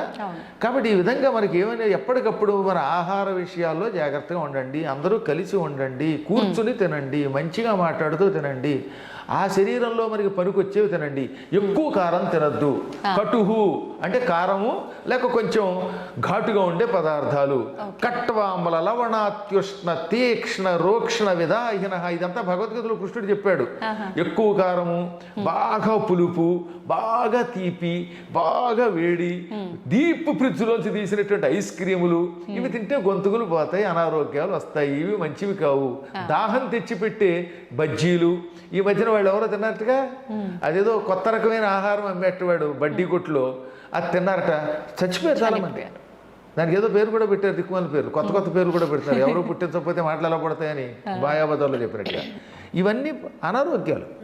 అందువల్ల వీటి నుంచి బయటపడాలంటే ముందు ఇంట్లో చక్కగా వంట అని ఒకటి ఉంది కదా, అది చేసుకోమనండి. బయట నుంచి హోటల్ నుంచి తెచ్చుకోవడం తగ్గించండి, అది ఎప్పుడో ప్రయాణంలో తప్ప తినద్దు. అలాగే అన్నం వండుకున్న తర్వాత ఇంట్లోనే కాస్త కూరో సాంబారో కనీసం పచ్చడో చేసుకోమనండి. ఎందుకు వర్రి, బయట ఉంది కర్రీ అని తెచ్చుకు తింటే ఆ తర్వాత నీ బతుకే వర్రి, ఆ తర్వాత బతుకు వెర్రి మర్రి. అందులో హాయిగా ఇంట్లో కూర ఒకటి వండుకు తినమనండి. కాస్త పెరుగు కూడా ఇంట్లో తోడు పెట్టుకోమనండి, ఇంట్లో పాలు తాగమనండి, 10 మంది కూర్చొని తినమనండి, కనీసం భార్యాభర్తలేనో కూర్చొని తినమనండి. ఒక చిన్న విషయం చెప్పాలి ఇక్కడ. ఒక ఆయన గుంటూరులో పనిచేసేది ఒక ఆవిడ, ఒక ఆయన కాదు ఒక ఆవిడ ప్రొఫెసర్. వాళ్ళ ఆయన విశాఖపట్నంలో పనిచేసేవాడు. ఇద్దరు ప్రొఫెసర్లే పాపం. ఈ ఇద్దరికి 2 పిల్లలు. పాపం ఈవిడేమో ఉద్యోగం కోసం గుంటూరు, ఆయన వైజాగ్. ఆయన జిగ్జాగ్గా వైజాగ్ నుంచి వారానికి ఓ రోజు శనివారం వచ్చేవాడు, ఆదివారం నాడు మాత్రం ఉండి మళ్ళీ సోమవారానికి వెళ్ళిపోయేవాడు. ఈ పిల్లలు ఏమైపోయేది, శనివారం సాయంత్రం దాకా వాళ్ళ నాన్న వస్తాడని ఎదురు చూసి నిద్రపోయే సమయానికి ఆయన వచ్చేవాడు పాపం. ఆదివారం వాళ్ళు లేవలేకపోయేవారు, వాళ్ళు స్కూల్కి వెళ్ళేసరికి ఈయన లేచేవాడు. చివరికి ఆదివారం వాళ్ళు వచ్చేసరికి మళ్ళీ తిరిగి ప్రయాణం అయ్యేవాడు. ఇలా కొంతకాలం గడిచాక ఒక రోజున పిల్లలు ఏమన్నారు తెలుసు, వాళ్ళ నాన్నని గుర్తుపట్టలేక, ఎక్స్క్యూజ్ మీ, మిమ్మల్ని ఎక్కడో చూసినట్టుంది, ఇదే మాట యాజ్ ఇట్ ఈజ్గా ఇప్పుడు నేనేమన్నాను అదే పిల్లలు వాళ్ళ నాన్నతో అన్నారు. ఎక్స్క్యూజ్ మీ, మిమ్మల్ని ఎక్కడో చూసినట్టుంది అన్నారు. ఆయన తలకే మొత్తుకున్నాడు. ఇంతకన్నా దరిద్రం ఇంకొకటి ఉంటుంది. బాబు ఏం చేస్తాడు డబ్బు కోసం, ఆయన అక్కడ ఈవిడిక్కడ, నువ్వక్కడ నేనిక్కడ, ఇంక కలిసేదెక్కడో నువ్వక్కడ నేనిక్కడ అని పాడుకుంటూ ఉంటే పిల్లలకి తల్లిదండ్రులు ఎవరో తెలియకపోతే ఇంకా కుటుంబంలో ఏముంటుంది, ఎవడి దాన్ని వాళ్ళదైపోతున్నారు కదా. ఏం సంపాదించి దీనివల్ల లాభం పొందుతున్నాం? ఉన్నంతలో కలోగంజో తినడంలో ఉన్న ఆనందం లేదు, అది పోయింది. అందరికీ డబ్బు పెచ్చబడిపోయింది, అందరికీ ఇళ్ళు ఒకేసారి వచ్చి పడిపోవాలి. ఈ దరిద్రం నుంచి బయటపడాలి, మరి ఏం చేస్తాం. గురుగారు, ఆహారం తినేటప్పుడు ఒకరి కంచాల్లోంచి ఒకరు తీసుకొని తినడము, ఎంగిలి అనేది పనికిరాదు అని చెప్పి అంటుంటారు కదా, అది నిజమైన? అలా తినడం వల్ల దోషం ఏమైనా వస్తుందా? అసలు ముందు అనారోగ్యం కదమ్మా. నా నోట్లో ఉన్న బ్యాక్టీరియా ఏదో భార్యాభర్తలు తీసి పక్కన పెట్టేయండి, వాళ్ళిద్దరికీ తప్పదు కాబట్టి. ఇప్పుడు ఎవడు పడితే వాడు అక్కడ నిలబడిపోయి ఈ కంచంలోంచి అది తీసుకుని ఆ కంచంలోంచి ఇది తీసుకుంటూ ఉంటే, ఇంకా ఈ మధ్యకాలంలో కొన్ని ప్రాంతాల్లో చూస్తే మరీ దరిద్రం. నాకు ఒక వీడియో పంపించాడు మా శిష్యుడు ఒకడు. అందులో ఒక బ్యాచ్ ఉంది, వాళ్ళు కోడికూర ఏవో వండుకున్నారు, ఎముకలు ఉన్నాయి, వీడు నాకడం అందులో వేయటం, ఇది మళ్ళీ ఆ పులుసులో వేస్తున్నాడు, మళ్ళీ వాడు అందులో వేస్తున్నాడు. ఇలా తింటూ ఉంటే ఈ భయంకరమైన బ్యాక్టీరియా అందులో చేరిపోతుంది కదా. అవి తింటే ముందు అనారోగ్యం కదా, రకరకాల రోగాలు వచ్చి పడిపోతాయి. అసలు ఈ ప్రపంచంలో నోట్లో ఉన్న క్రిములు ఇంకెక్కడ ఉండవు. అందుకే పొద్దున్న సాయంత్రం పళ్ళు తోముకోండి అని ఒక విషయం చెప్పారు. ముఖం అని ఒకటి ఉంటుంది, దాన్ని తోముకోండి ఆయన అని చెప్పారు. నిత్యం 2 పూటలు ఎందుకు స్నానం చేయాలంటే అది మడి ఆచారం కాదు, శరీర శుభ్రత. మన సనాతన ధర్మం ముఖం కడుక్కోండి, స్నానం చెయ్యండి అని ఎందుకు చెబుతుందంటే ఆరోగ్యం కోసం. శుభ్రంగా కుంకుడుకాయలు పెట్టుకుని రుద్దుకోండి అన్నారు. ఇప్పుడు కనీసం మంచి సబ్బు పెట్టి తోముకోండి, అప్పుడు ఈ చెమట నుంచి వచ్చే క్రిములు ఒకళ్ళొకళ్ళు చేరకుండా ఉంటాయి. 2 పూట్ల నోరు తోముకోండి, చెవులు శుభ్రం చేసుకోండి అన్నారు. అంతేగాని మాది స్నానం మాసానికి ఒకే మారు అన్నాడు వాడు వచ్చి మా దగ్గరికి. అందుకే అత్తను రాసుకుంటాడు వాడు. స్నానం మాసానికి ఒకసారి చేస్తే అవుతుంది. ఇదే డైలాగ్ అమ్మా, నేను ఎప్పటికీ మర్చిపోలేను అనమాట. గురువు గారు మీరు స్నానం చెయ్యమంటే నేను చెయ్యను, మాది స్నానం మాసానికి ఒకే మారు అన్నాడు. పైగా కాస్త అంత మిమిక్రీ నేను చేయలేను కానీ ఇదే డైలాగ్. అప్పుడు వాడి శరీరం నుంచి ఆ చెమటల వల్ల పురుగులు వచ్చి కురుపులు వచ్చి నోట్లోంచి దుర్వాసన వస్తూ ఉంటే అది రాకుండా ఉండడానికి సెంటు కొట్టుకుంటూ ఉంటే ఆ కంపు ఈ కంపు కలిపి ఆ సెంటు కంపుకి మనం ఫెయింట్ అయిపోతాం. నాకు ఎన్నాళ్ళైనా అన్నం తినలేకపోయిన వాడు చూశాక నేను. అందువల్ల అనారోగ్యం అది. అందువల్ల ఏమది ఈ ఎంగిలి తినడం ఉందే అది కేవలం ఆచారమే కాదు, ఆరోగ్య సూత్రం. తర్వాత మన పురాణములు కూడా చెప్పే, గరుడ పురాణములో ఒకళ్ళు ఎంగిలి ఒకళ్ళు తింటే అటువంటి వాళ్ళకి చేతులు నరికేస్తాను, వచ్చే జన్మలో చేతులు లేకుండా చేస్తానన్నాడు ఆయన, కాళ్ళు చేతులు లేకుండా చేస్తాడు ఆయన. అందుకని ఈ బఫే అనే పేరుతో జైలు పక్షుల్లాగా పళ్ళాలు పుచ్చుకుని వెళ్ళి వడ్డించుకుని ఆ చేత్తోటే తింటాడు, ఆ చేత్తో వడ్డించుకుంటాడు. మధ్య మధ్యలో ఏ పులుసు ఉన్నప్పుడు ఆ పులుసు ఇలా కారుతూ ఉంటుంది ఈ మా చేతిలోంచి, ఈ పులుసు ఆ పక్కన ఉన్న సాంబార్లో పడిపోతూ ఉంటుంది మళ్ళీ అందులో, ఇది మళ్ళీ వాడు తినేయడం. అప్పుడు ఏంటిది ఆ దరిద్రం చూస్తూ ఉంటే. అందుకనే మేమంటే నియమనిష్టలు కలిగిన వాళ్ళం కాబట్టి చాలా కాలం నుంచి నేను ఏ పెళ్లిలోనూ తిన్నాం. అమెరికా వెళ్ళినా నా కోసం వండి పెట్టేటటువంటి శిష్యులు ఉన్నారు, లేక నాకు ఒక్కరు నేనే వండుకుంటాను, కానీ ఈ ఆహారం చూడలేకపోతున్నాను. అందువల్ల సాధ్యమైనంత వరకు మన ధర్మాన్ని కాపాడండి. ఈ ఎంగిళ్ళు అవి తినకుండా ఉండండి. ముందు ఏహం తర్వాత పరం రెండు వస్తాయి, ముందు శరీరారోగ్యం బాగుంటుంది అనమాట. గురుగారు, ఆహారం అనేది ఆహార ప్రభావం ఒక ఆరోగ్యం పైనే ప్రభావం చూపుతుంది అనుకోవచ్చు, ఆలోచనల పైన కూడా ప్రభావం, ఆలోచన మీద కూడా చూపిస్తుంది. మనం తినే ఆహారాన్ని బట్టే మనకు మార్పులు వచ్చేస్తాయి. అంటే నమ్మినా నమ్మకపోయినా ఒక కథ చెబుతాను నేను. అది కథ కాదు, జరిగిందే. మా తాతగారు, ఆయన పేరు భాస్కర్రావు గారు, ఆయనకి ఒక 10,000 ఎకరాల పొలం ఉండేది. ఆ రోజుల్లో వెళ్ళి జమీందారులు ముఖాసదారులు అంటారు. తూర్పుగోదావరి జిల్లా కాకినాడ దగ్గర రామేశ్వరం అని ఒక పల్లెటూరు. కాకినాడకి ఇంచుమించుగా 10 కిలోమీటర్లే ఉంటుంది అది. ఇప్పటికి కూడా మా ఇంటి పేరు వాళ్ళు అక్కడ చాలా మంది ఉన్నారు. ఇంకా మామూలు జమీందారు కదా ఆయన. ఆయన ఓసారి ఏం చేశారు, ఒక స్వామీజీని భోజనానికి పిలిచారు. మా నాన్నగారు చెప్పిన కథ ఇది అనమాట. ఆ స్వామీజీ ఎక్కడ తినరు, అందుకని ఒక వంట వండి పెట్టారు. ఆవిడ బాగా నియమంతో స్నానం చేసి మడిగట్టుకుని వండుతుంది. ఏమండి ఈవిడ మడిగట్టుకుని వండుతుంది, తింటారా అంటే తింటామండి. గృహస్థాశ్రమంలో అందరి దగ్గర తినగానే ఆవిడ మడిగట్టుకుంటుంది కాబట్టి తింటామని, కానీ ఆవిడ వంట వండి పిలిపించారు. ఆయన కోసం వంటకాలు చేయించారు. మా తాతగారు చాలా నిష్ఠాగరిష్ఠుడు అవడం వల్ల ఆయన పక్కనే కూర్చోబెట్టుకుని స్వామీజీ తిన్నారు. ఆ స్వామీజీ వినోబాభావే ఆశ్రమం నుంచి వచ్చినవాడు. పైగా వినోబావే అనే పేరు విన్నారుగా. ఆయన సేవాగ్రామం అనగా నాగపూర్ దగ్గర ఉంటుంది, అద్భుతమైనటువంటి వ్యక్తి, ఆయన శిష్యుడు. పైగా సరే ఆయన కోసం బంగారపు గిన్నెలో, మా ఇంట్లో అప్పుడు బంగారం వెండేట కంచాల్లో కూడా బంగారపు కంచం అనుకోండి, నేను మా దగ్గరకు వచ్చారు మా నాన్నగారు 1000 ఎకరాలు దానం చేశారు. అందువల్ల 1000 ఎకరాలు కళ్ళారా చూడలేదు.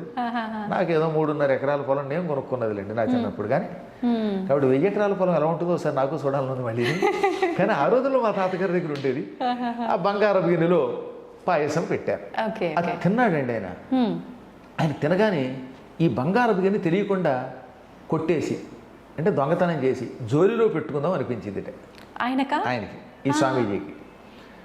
కానీ జ్ఞాని కదా, చిచ్చి ఇదేమిటి నేనేమిటి బంగారపు గిన్నె దొంగతనం చేయాలనుకోవటం ఏమిటి అనుకుని టక్కన ఆగిపోయి, ఏమండి వంట అవండి ఇలా పిలవండి అన్నారు.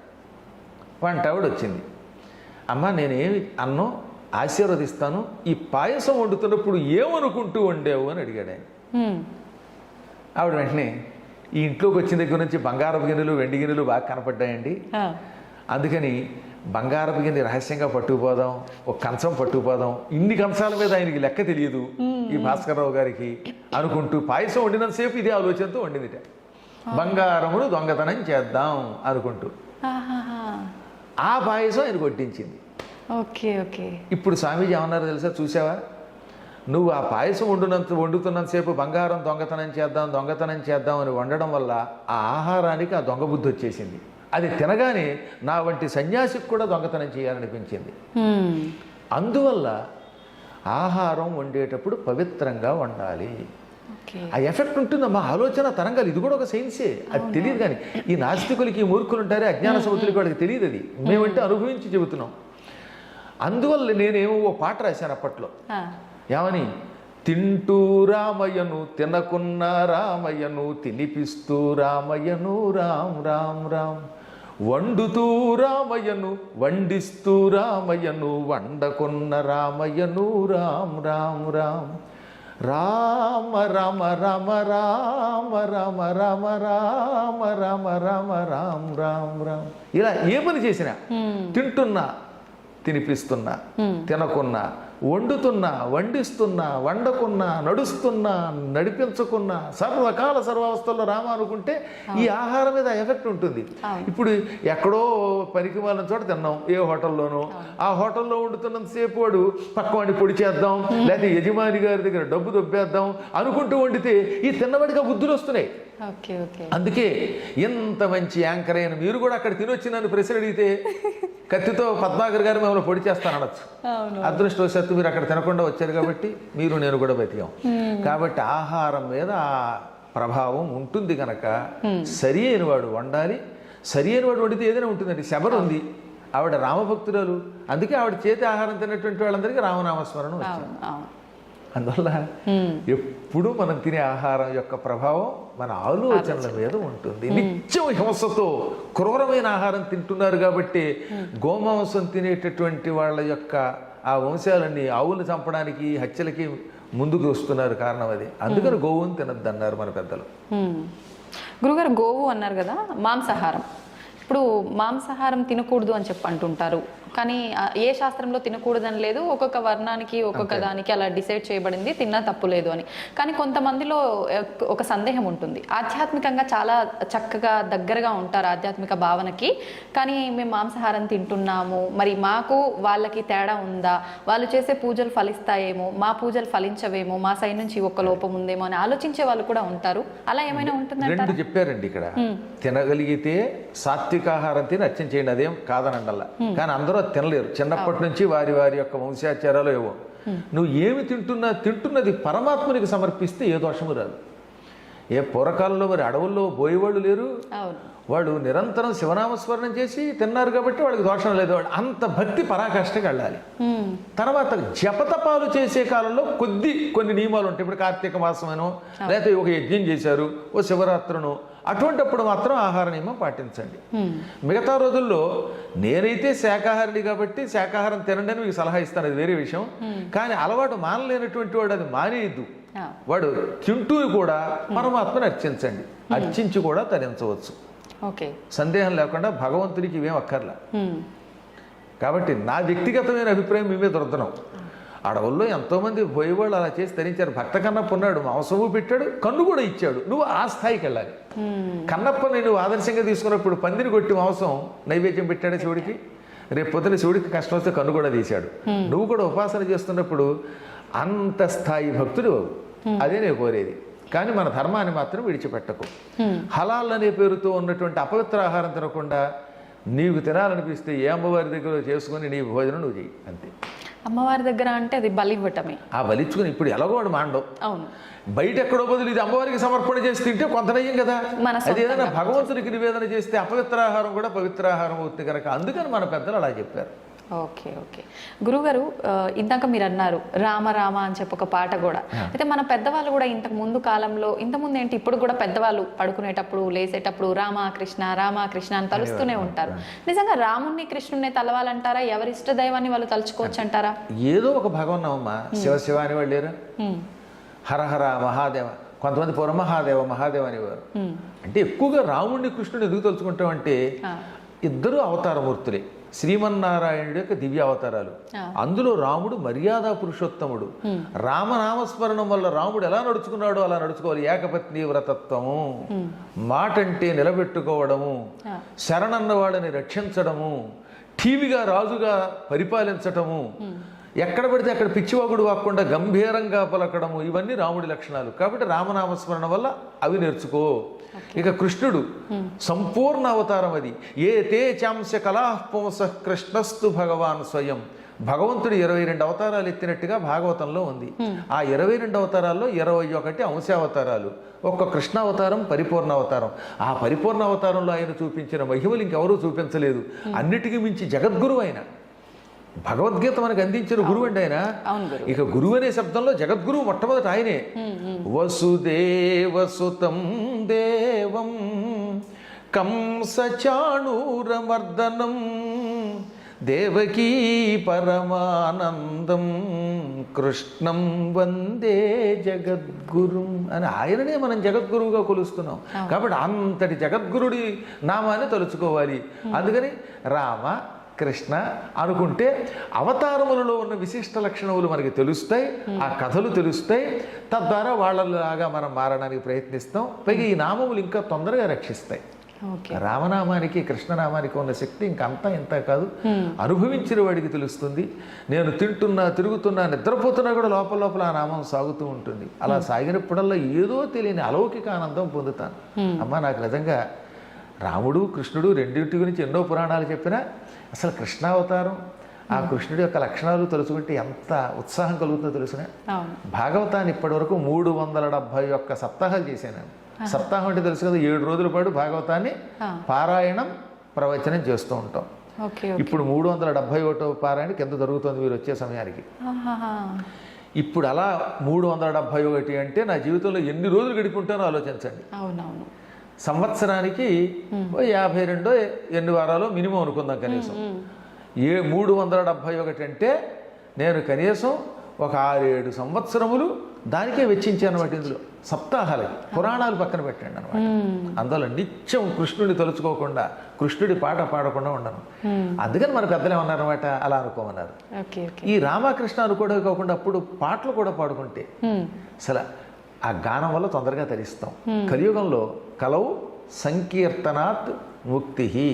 ఈ కలియుగంలో సంకీర్తన చేస్తే తొందరగా మోక్షం వస్తుంది. అందుకే మా భక్తుల చేత ఎప్పుడు నేను ఎన్నో కృష్ణ గీతాలు పాడించాను అనమాట. నాకు బాగా ఇష్టమైనది సింధు భైరవి రాగంలో శ్రీకృష్ణుడి పాట ఒకటి ఉన్నది. అది ఘంటసాల వారు ట్యూన్ చేశారు, సముద్రాల వారు రాశారు, సుశీల పాడింది. సినిమా వినాయక చవితి. సినిమా వినాయక చవితి కానీ అందులో కృష్ణుడు అనమాట. ఎంత గొప్ప పాట అండి. మ్యూజిక్ కూడా ఘంటసాలది. ఇంకా అలాంటి మనిషి ఇంకెక్కడ పుట్టాడు ఈ ప్రపంచంలో. నాకు ఆయన మీద ఉన్నంత వెర్రి పెచ్చ భక్తి ఇంకెవరి మీద ఉండదు. కారణం ఆయన జన్మ నాకు తెలుసు. ఆయన తర్వాత ఎవడైనా అలాంటి పాటగాడు మళ్ళీ పుట్టాడు గాయకుడు అంటే. ఒక 2 లైన్లు పాడండి గురుగారు. నిన్ను నెరనమ్మితిరా, నిన్ను నెరనమ్మితిరా మోహన కృష్ణ, నిన్ను నెరనమ్మితిరా దేవా ప్రేమావతారా,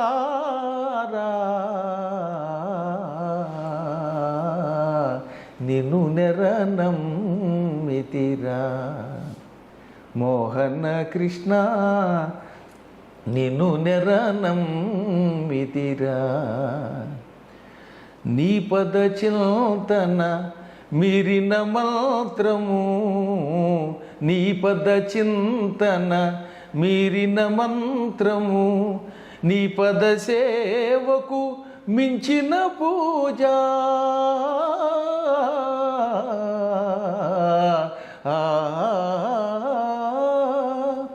నీ పద సేవకు మించిన పూజ, నీ సరితూగే దైవమే లేదు, నీ సరితూగే దైవమే లేదు.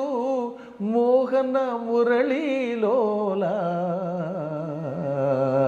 నిన్ను నెరనమ్మితిరా,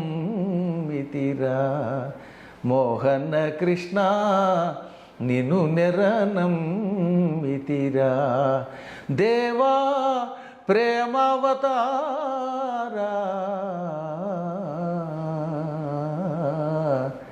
నిన్ను నెరనమ్మితిరా, నిన్ను నెరనమ్మితిరా. అద్భుతంగా పాడారు గురుగారు. నిజంగా ఈ పాట వింటుంటే స్వామివారి గురించి ఎంత చక్కగా వర్ణించారనేది చాలా చక్కగా అర్థమవుతోంది.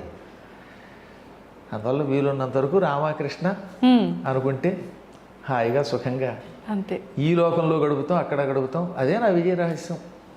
మీరు నిజంగా మొత్తం భగవంతుడి పైన ఆ ప్రేమ అదంతా కూడా అర్థమైపోతుంది మీరు పాడుతుంటే కళ్ళల్లో. చాలా చక్కగా పాడారు గురుగారు.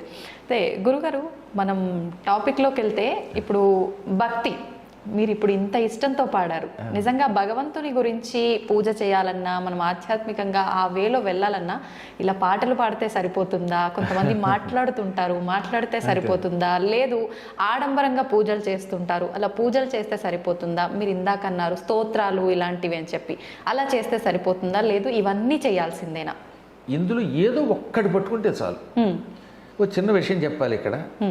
ప్రథమం సర్వశాస్త్రాణం పురాణం బ్రహ్మణా స్మృతం అనంతరంచ వక్త్రేభ్యో వేదాస్తస్య వినిశ్రుతాః.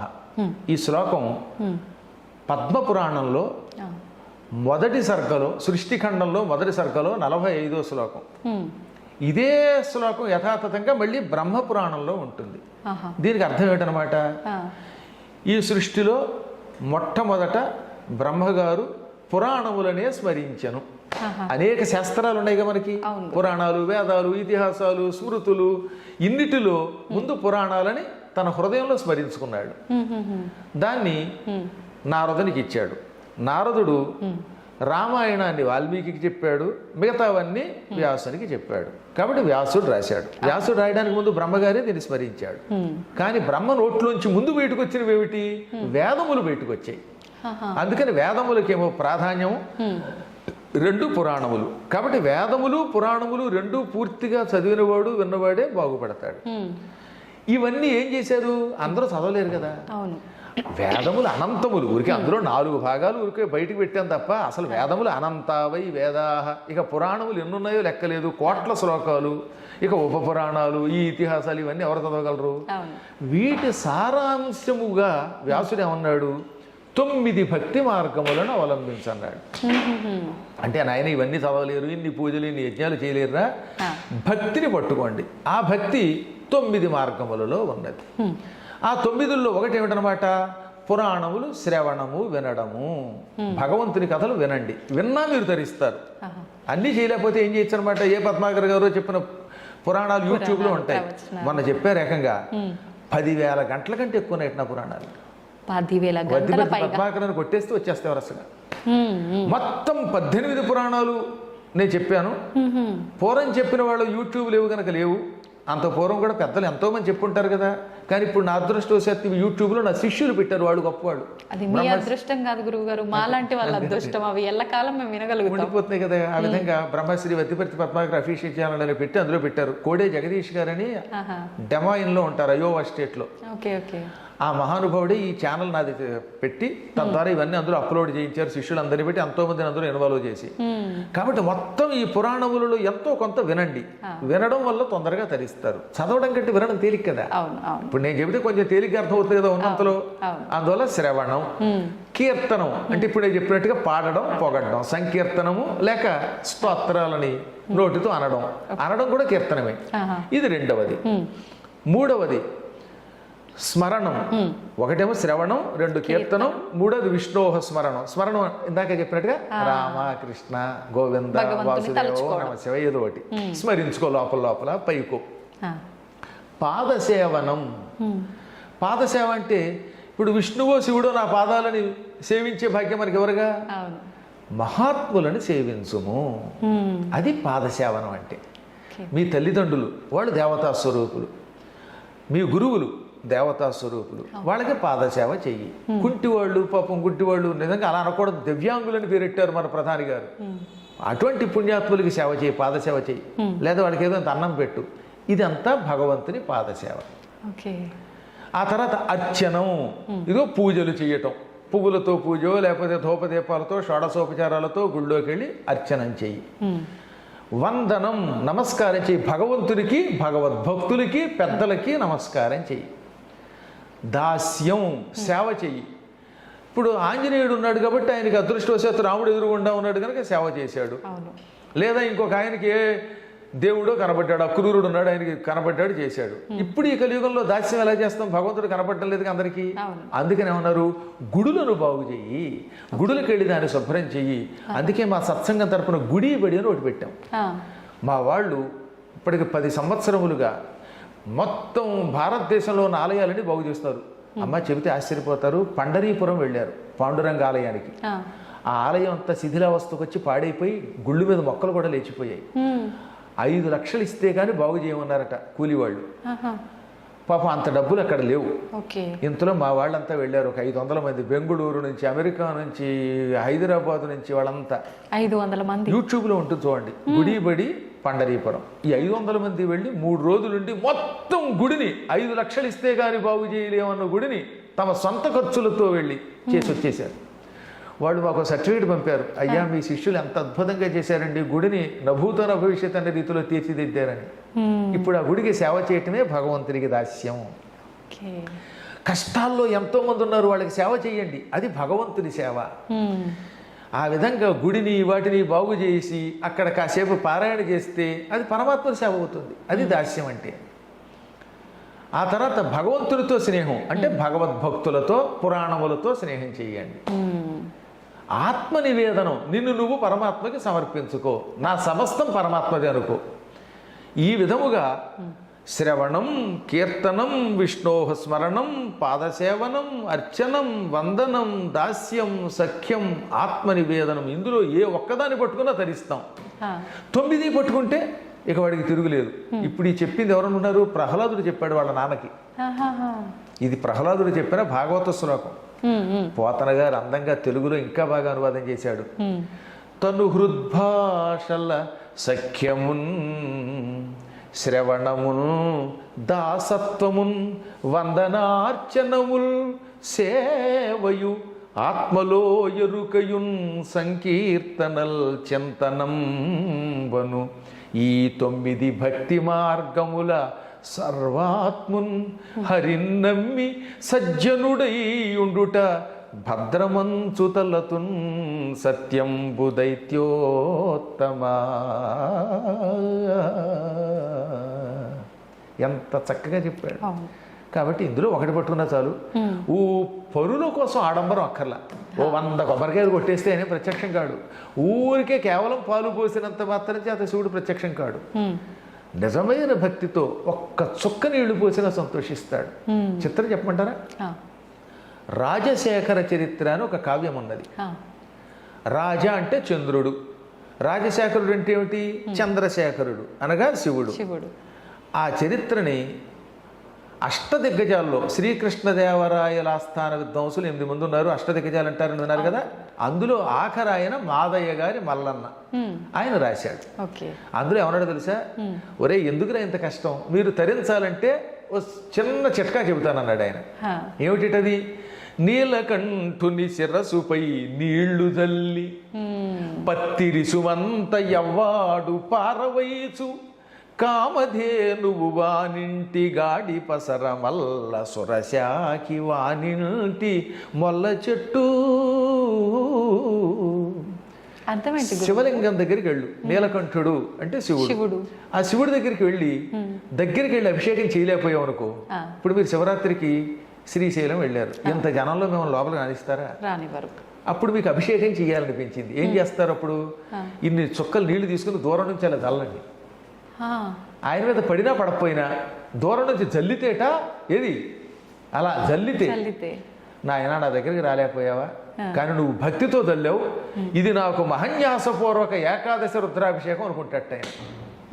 అందుకని నీలకంఠుని శిరస్సుపై నీళ్లు జల్లి, అందులో భక్తి కూడా లేకపోవచ్చు ఒక్కోసారి, ఏదో దూరంలో ఆత్రంతో అలా జల్లేశారు, అది అభిషేకం అనుకుంటున్నాడు ఆయన. ఇంకా ఆయన మీద 1,00,000 బెల్వార్చనో లేకపోతే 1,00,00,000 పత్రిలో పూజ చేద్దాం అనుకున్నారు, కానీ కుదరట్లేదు, ఎందుకంటే గుళ్ళోకి వెళ్ళనివ్వడం లేదు కనుక, జనాలు ఎక్కువ ఉన్నారు. అప్పుడు దూరం నుంచి ఒక పత్రి విసిరేయండి. పత్రి సంస్కృతం, తెలుగులో పత్తిరి అది వికృతి అంటారు. ఇక్కడ పత్తిరి అని ఎందుకన్నాడు తెలుసా? నువ్వు మనస్ఫూర్తిగా పూజ చేయలేకపోతున్నావు, విసురుతున్నావు, అందుకని అది వికృతి పూజ. దూరం నుంచి అలా విసిరితే ఆయన ఏమనుకుంటాడు? పాపం వాడు భక్తుడే, దగ్గరికి రాలేకపోతున్నాడు జనాలు ఉండడం వల్ల, అయినా విసిరాడు, ఇదే నాకు 1,00,000 బెల్వార్చన అనుకుంటున్నాడు. అలా సంతోషపడిపోయి ఎప్పుడు నీ మనస్సులో ఆయన మీద ప్రేమ ఉంటే, నేను ఆయన పూజించాలి కానీ కుదరడం లేదు, నాకు ఆడంబరం లేదు, నేను ఎక్కువ పత్రి వేయలేను, నీళ్లు పోయలేను, అభిషేకం చేయలేను, టైం లేదనుకుని ఆయన నీళ్లు తల్లి ఓ పత్రి విసిరితే అదే అభిషేకం, అదే పత్రి పూజగా భావించి ఆయన ఏం చేస్తాడు? వెంటనే కామధేనువుని మన ఇంట్లో కట్టేస్తాడు. నీళ్లు తల్లినందుకు కామధేనువుని మన ఇంట్లో కట్టాడు. కామధేనువు మన ఇంట్లోకి వస్తే లాభం ఏమిటి? కామధేనువు స్వర్గంలో ఉంటుంది, పాల సముద్రం చిలికితే పుట్టింది, ఆ ఆవు దగ్గరికి వెళ్ళి ఏమడిగితే ఇది ఇస్తుంది. కామధేను లక్షణం ఏమిటి? కోరిన కోరికలు ఇస్తుంది. కామము అంటే కోరిక, కోరినవి ఇస్తుంది కనుక ఆ ధేనువుని, ఆవుని కామధేను అన్నారు. అప్పుడు మీరు ఆ కామధేనువుని ఏది, ఆయనేమో ఇన్ని నీళ్లు తల్లినందుకు కామధేనువు ఇంట్లో పెట్టాడు కనుక, కామధేనువు నేను ఇల్లు కొనుక్కోవాలనుకుంటున్నాను, జూబ్లీ హిల్స్లో ఒక్క అపార్ట్మెంట్ ఒక ఫ్లాట్ ఇప్పించా అంటే ఇచ్చేస్తున్నది, నిజంగా చిత్తశుద్ధితో వేస్తే. ఆ తర్వాత ఏం చేశాడు ఆయన? పత్రి విసిరినందుకు ఇంట్లో కల్పవృక్షాన్ని నాటాట. సురశాఖి అంటే కల్పవృక్షం, అల్ల సురశాఖి ప్రసిద్ధికెక్కిన కల్పవృక్షం వానింటి మొల్ల చెట్టు, మీ ఇంట్లో మొల్ల చెట్టు నాటినట్టుగా ఓ మల్లె చెట్టు నాటినట్లుగా నాటేస్తాడు. ఇప్పుడు కల్పవృక్షం మీ దొడ్లో ఉంటే లాభం ఏమిటి? కల్పవృక్షం కూడా అంతే, ఏదడిగితే అది ఇస్తుంది. నాకు ఐ డ్రీమ్ ఛానల్ నుంచి పద్మాకర్ గారి దగ్గరికి వెళ్ళడానికి ఆకాశంలో వెళ్ళేందుకు చిన్న విమానం ఇవ్వంటే ఇచ్చేస్తుంది. అప్పుడు ఈ ట్రాఫిక్లో ఇరుక్కుని లేటుగా రావక్కర్లేదు. అలాగే ఏదో కాస్త ఆకలిస్తే మీ లెవెల్లో మీరు ఏదో పండో, ఓ ఇడ్లీయో, ఓ దోశో, లేదా పాయసమో, ఇంకేమైనా, అవన్నీ నేను నా నోటితో ఉచ్చరించలేను అనుకోండి, ఏం కోరుకుంటే ఇస్తుంది. ఆ విధముగా స్వామివారు ఇన్ని నీళ్లు తల్లితే ఒక పత్రి వేస్తే కూడా సంతోషపడిపోయి కోరికలు తీరుస్తాడని అర్థం. కాబట్టి మనకి భక్తి ముఖ్యం, 10 మంది కోసం ఆడంబరం అక్కర్లేదు. గురుగారు, ఇప్పుడు మీరు అన్నారు తెలిసి తెలియక కూడా మనం అలా భగవంతుడిపై నీళ్లు చిలకరిస్తే చాలు ఆయన అనుగ్రహించాడు అని చెప్పి.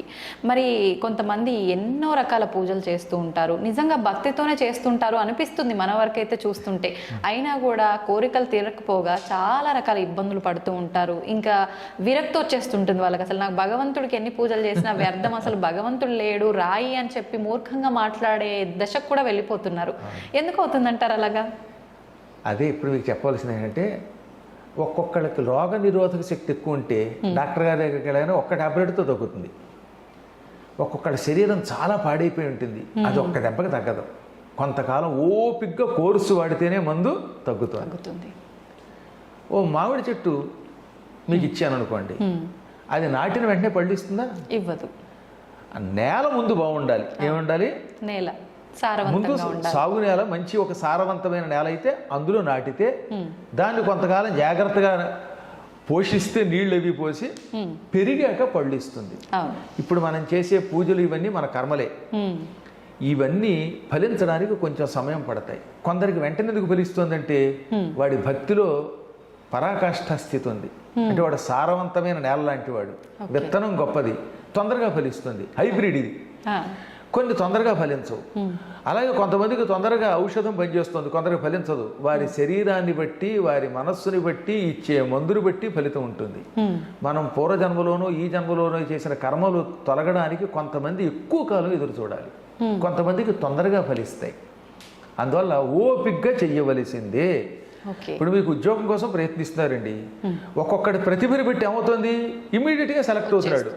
ఒక్కొక్కడు 5-6 సార్లు పరీక్షలు రాశాక సెలెక్ట్ అవుతాడు. ఒక్కొక్కడు యావజ్జీవితం డిఎస్సి రాసినా సెలెక్ట్ అవడు. కానీ వాడు బతకడానికి ఇంకో ఉద్యోగం చూసుకోవాల్సిందే, తప్పదు. అలాగే మనం చేసిన ప్రయత్నములు ఒకవేళ వ్యర్థమైనా తొందరపడకుండా నమ్ముకుంటే అవుతాయి. చదువుకుంటున్న రోజుల్లో ఓ తమాషా జరిగింది. నేను డిఎన్ఆర్ కాలేజీలో డిగ్రీ చదువుతున్నాను, భీమవరం వెళ్ళి. ఎంతలో ఒక పల్లెటూరుకి వెళ్ళాను, అర్ధవరం అని. ఆ ఊళ్ళో ఉగాది నాడు 1986లో ఉగాది నాడు ఎవరో స్వామీజీని సుందరకాండ చెప్పమని పిలిచారు. ఆ స్వామీజీ చివరి మూమెంట్లో రాలేకపోయాడు. అప్పుడు వాళ్ళు నా ఎదురుగుండా హ్యాండ్ ఇచ్చారు స్వామీజీ, ఇదే ఇంగ్లీష్ మాట వాడారు. ఇచ్చి ఆయన రాలేదు, ఎలాగా అనుకుంటూ ఉంటే అనుకోకుండా ఎందుకు నేను వెళ్ళాను. మంచి ఇనిషర్ట్ చేసుకుని ప్యాంటు షర్టు వేసుకుని, అప్పట్లో సైకిలే గొప్ప కదా, సైకిల్ తొక్కుంటూ వెడితే అక్కడ ఒక ఆవిడ చూసింది. ఆవిడ సన్యాసిని జీవితం గడుపుతున్న పుణ్యాత్మురాలు. నా ముఖం చూసిందమ్మా. చూసి చూడగానే, ఏమండి ఈయన సుందరకాండ చెప్పగలడు, రేపు చెప్పమంది. ఆ రోజు అమావాస్య, రేపటి నుంచి ఉగాది, మీరు సుందరకాండ చెప్పండి అంది. నేను ఎవరో తెలియదు. నేను కూడా పోనీ ఇదేమిటి నేను చెప్పడం ఏమిటి అనకుండా అలాగే అనేసాను. వెంటనే మా నాన్నగారి దగ్గరికి వచ్చాను.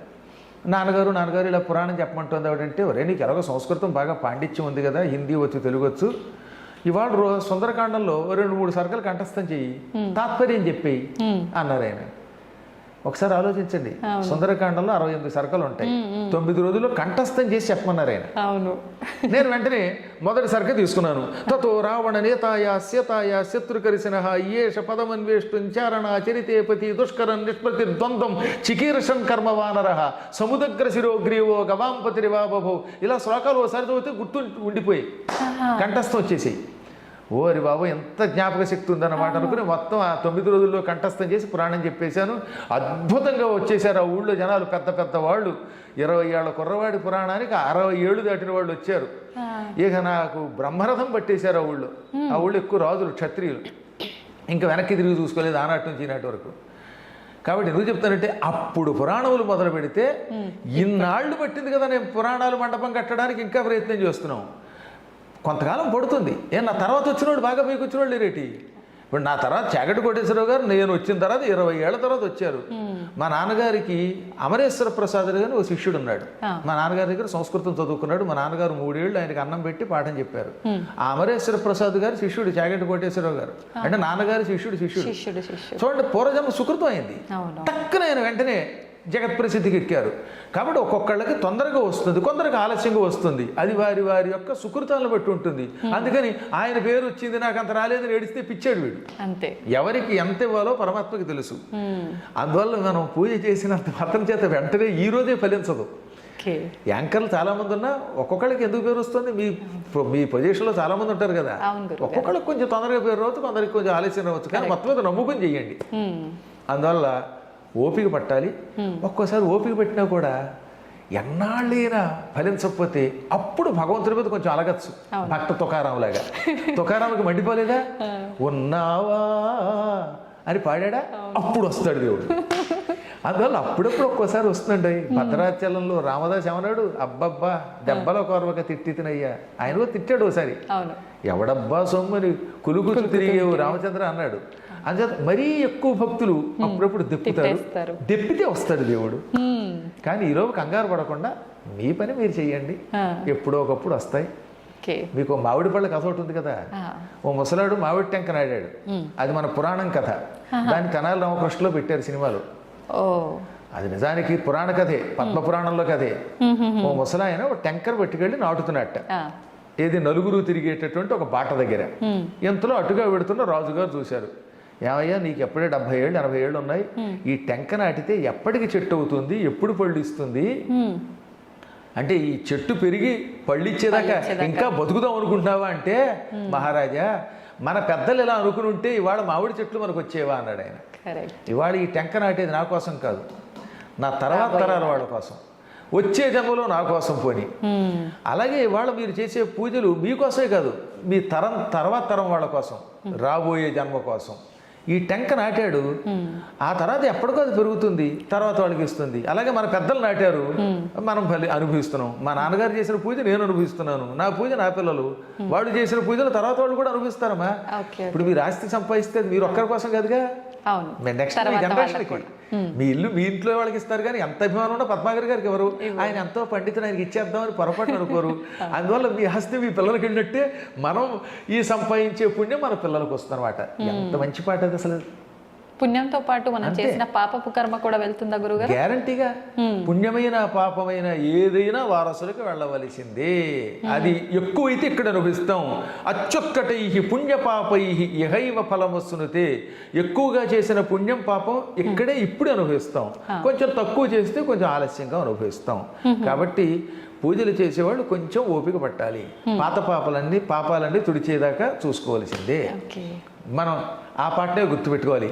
నాటేది ఒక్క మొక్క, వేసేది 100 కొమ్మ, కొమ్మ కొమ్మ విరగబూసి వేలాదిగా.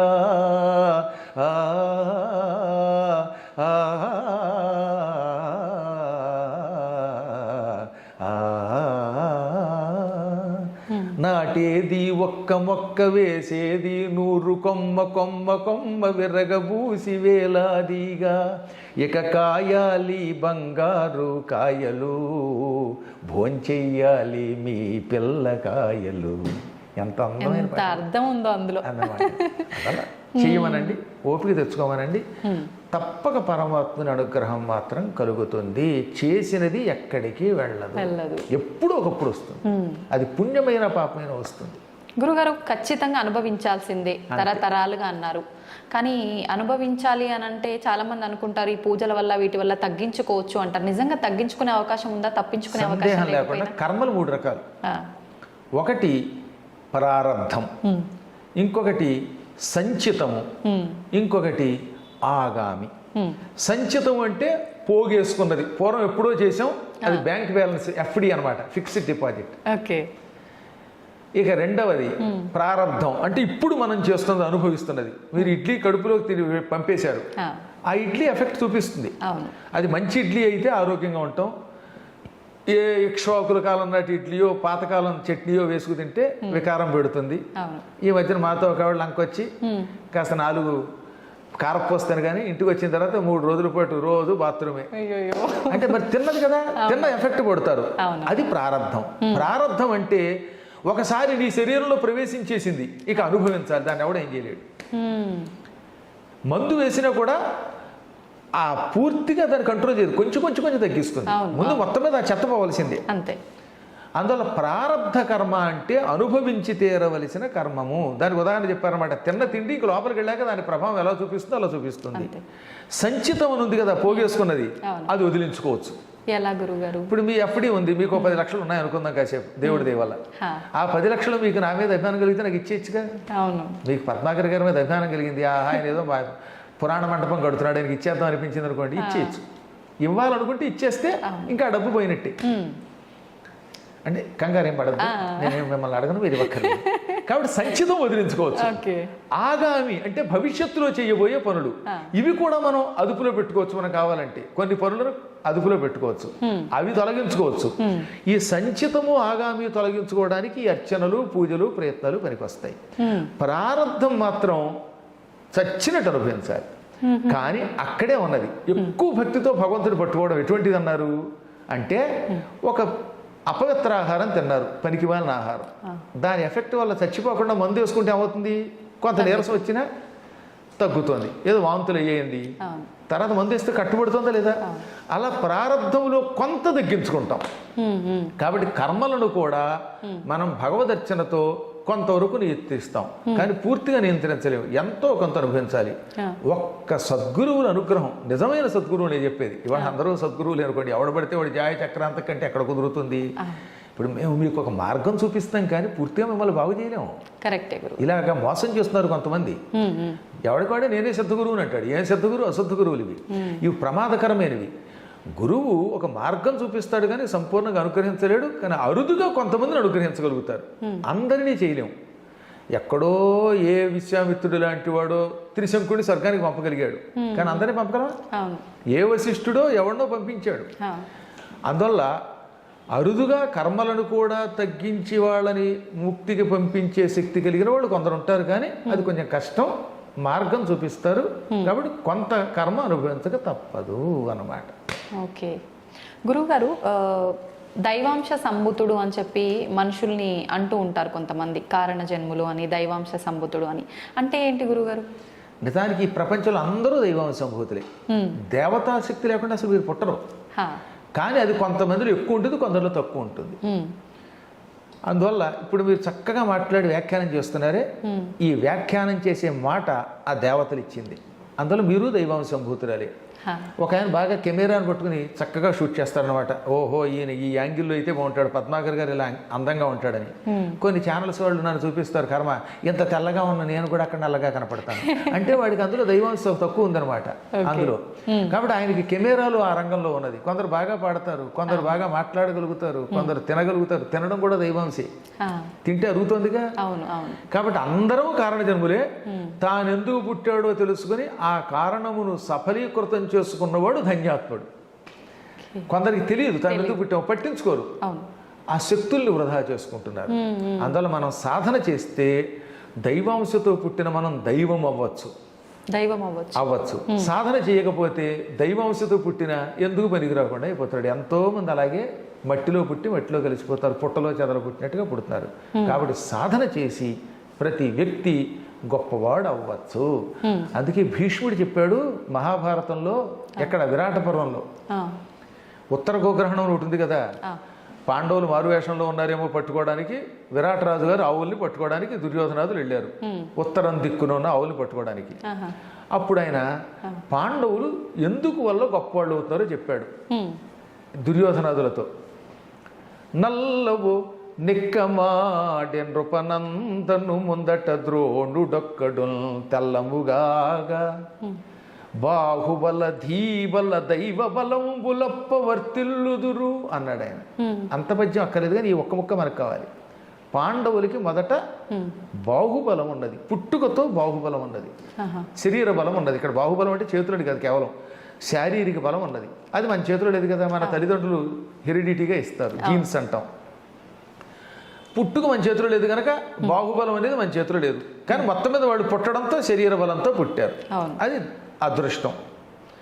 రెండవది బుద్ధిబలం ఉన్నది. ధీబలం అంటే బుద్ధిబలం.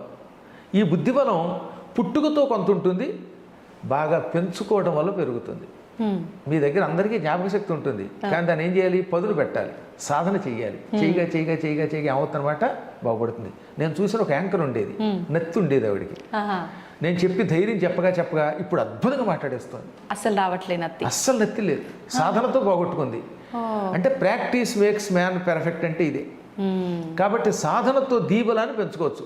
బాహుబలం మన చేతిలో లేదనుకోండి, బుద్ధిబలం దేవుడిచ్చిందని కూడా ఏం చేయొచ్చు అనమాట, పదును పెట్టుకోవచ్చు. పాండవుల దగ్గర దేహబలము బుద్ధిబలంతో పాటు దైవ బలం ఉన్నది. వాళ్ళు బాగా భక్తులు, కృష్ణుడిని పట్టుకున్నారు. ఈ మూడు బలములు ఉన్న వాళ్ళకి ఎప్పుడూ తిరుగు ఉండదు. కాబట్టి ఈ మూడు బలములను మనం పెంచుకోవచ్చు. పెంచుకుంటే మనం జీవితంలో పైకి వస్తాం. మీకు ఉదాహరణ చెప్తాను. నా చిన్నప్పుడు నాకు కూడా తెలియదు ఇంత జ్ఞాపక శక్తి ఉన్నట్టుగా.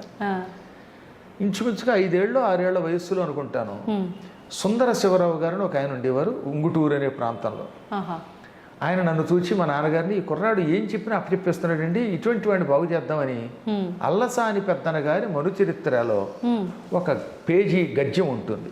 ఏమిటి గద్యం? పద్యాలు గద్యాలు అని ఉంటాయి కదా. పద్యం ఏమో ఎలాగో ఉత్పలమాల చంపకమాల ఇలాంటివి. ఇవి కాకుండా అప్పుడప్పుడు ఏం చేస్తారన్నమాట, ఏకధాటిన ఒక వచనం ఇస్తారు, పెద్ద పారాగ్రాఫ్ లాగా, పెద్ద పారాగ్రాఫ్. అలాంటి గద్యం ప్రథమ స్కంధంలో ఉంది, మొదటి ఆశ్వాసంలో, ప్రథమ ఆశ్వాసంలో. పరీక్షించడానికి ఆ వచనం నా చేత చదివించి తొందరగా అప్పచెప్పంటే 5 నిమిషాలు కూడా పట్టలేదు, చదివి అప్పచెప్పేశాను నేను. అప్పుడు నాకు ప్రాక్టీస్ చేయటం వల్ల ఎంత లాభమో తెలిసింది. అందువల్ల ఇన్ని పుస్తకాలు కంఠస్థం చేశాం. ఓ పెద్ద పేజీ అనమాట. ఓ సిద్ధుడు ఉన్నాడు, ఆ సిద్ధుడు తీర్థయాత్రలు చేశాడు. ఆ ప్రవరుడనే ఆయన, నువ్వు ఏమేమి తిరిగావు అని అడిగితే, నేను ఇవి తిరిగాను అవి తిరిగాను ఏమిటి, మొత్తం ప్రపంచం తిరిగాను అని చెప్పడానికి ఈ గద్యంలో చెప్పాడు అనమాట.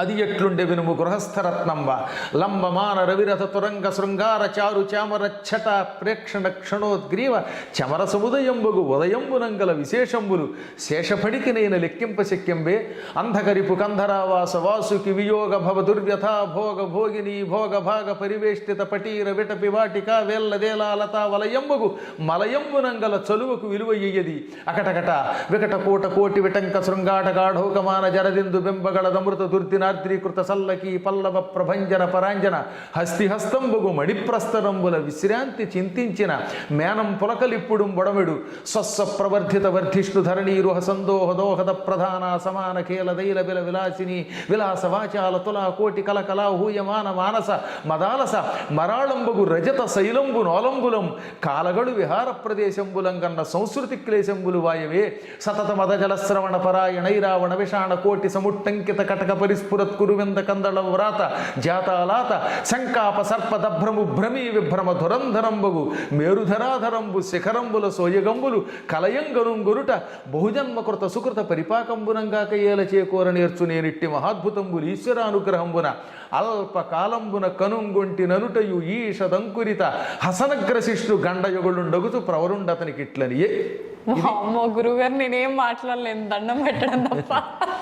ఇదేనా మీరు ఆ రోజున చెప్పింది? 5 ఏళ్ల వయస్సులో కంఠస్థం చేసింది. అమ్మో, అప్పటికా నేను అక్షరాలు కూడా సరిగ్గా రావు.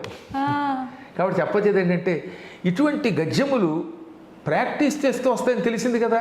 ఓహో జ్ఞాపక శక్తి ఉందనుకుని పురాణములు చదువుతుంటూ వచ్చాయి. అందువల్ల మనందరం కూడా మన శక్తులను అభ్యాసం ద్వారా కొంత పెంచుకోవచ్చును. అభ్యాసం ఎవరినైనా గొప్పవాడిని చేస్తుంది.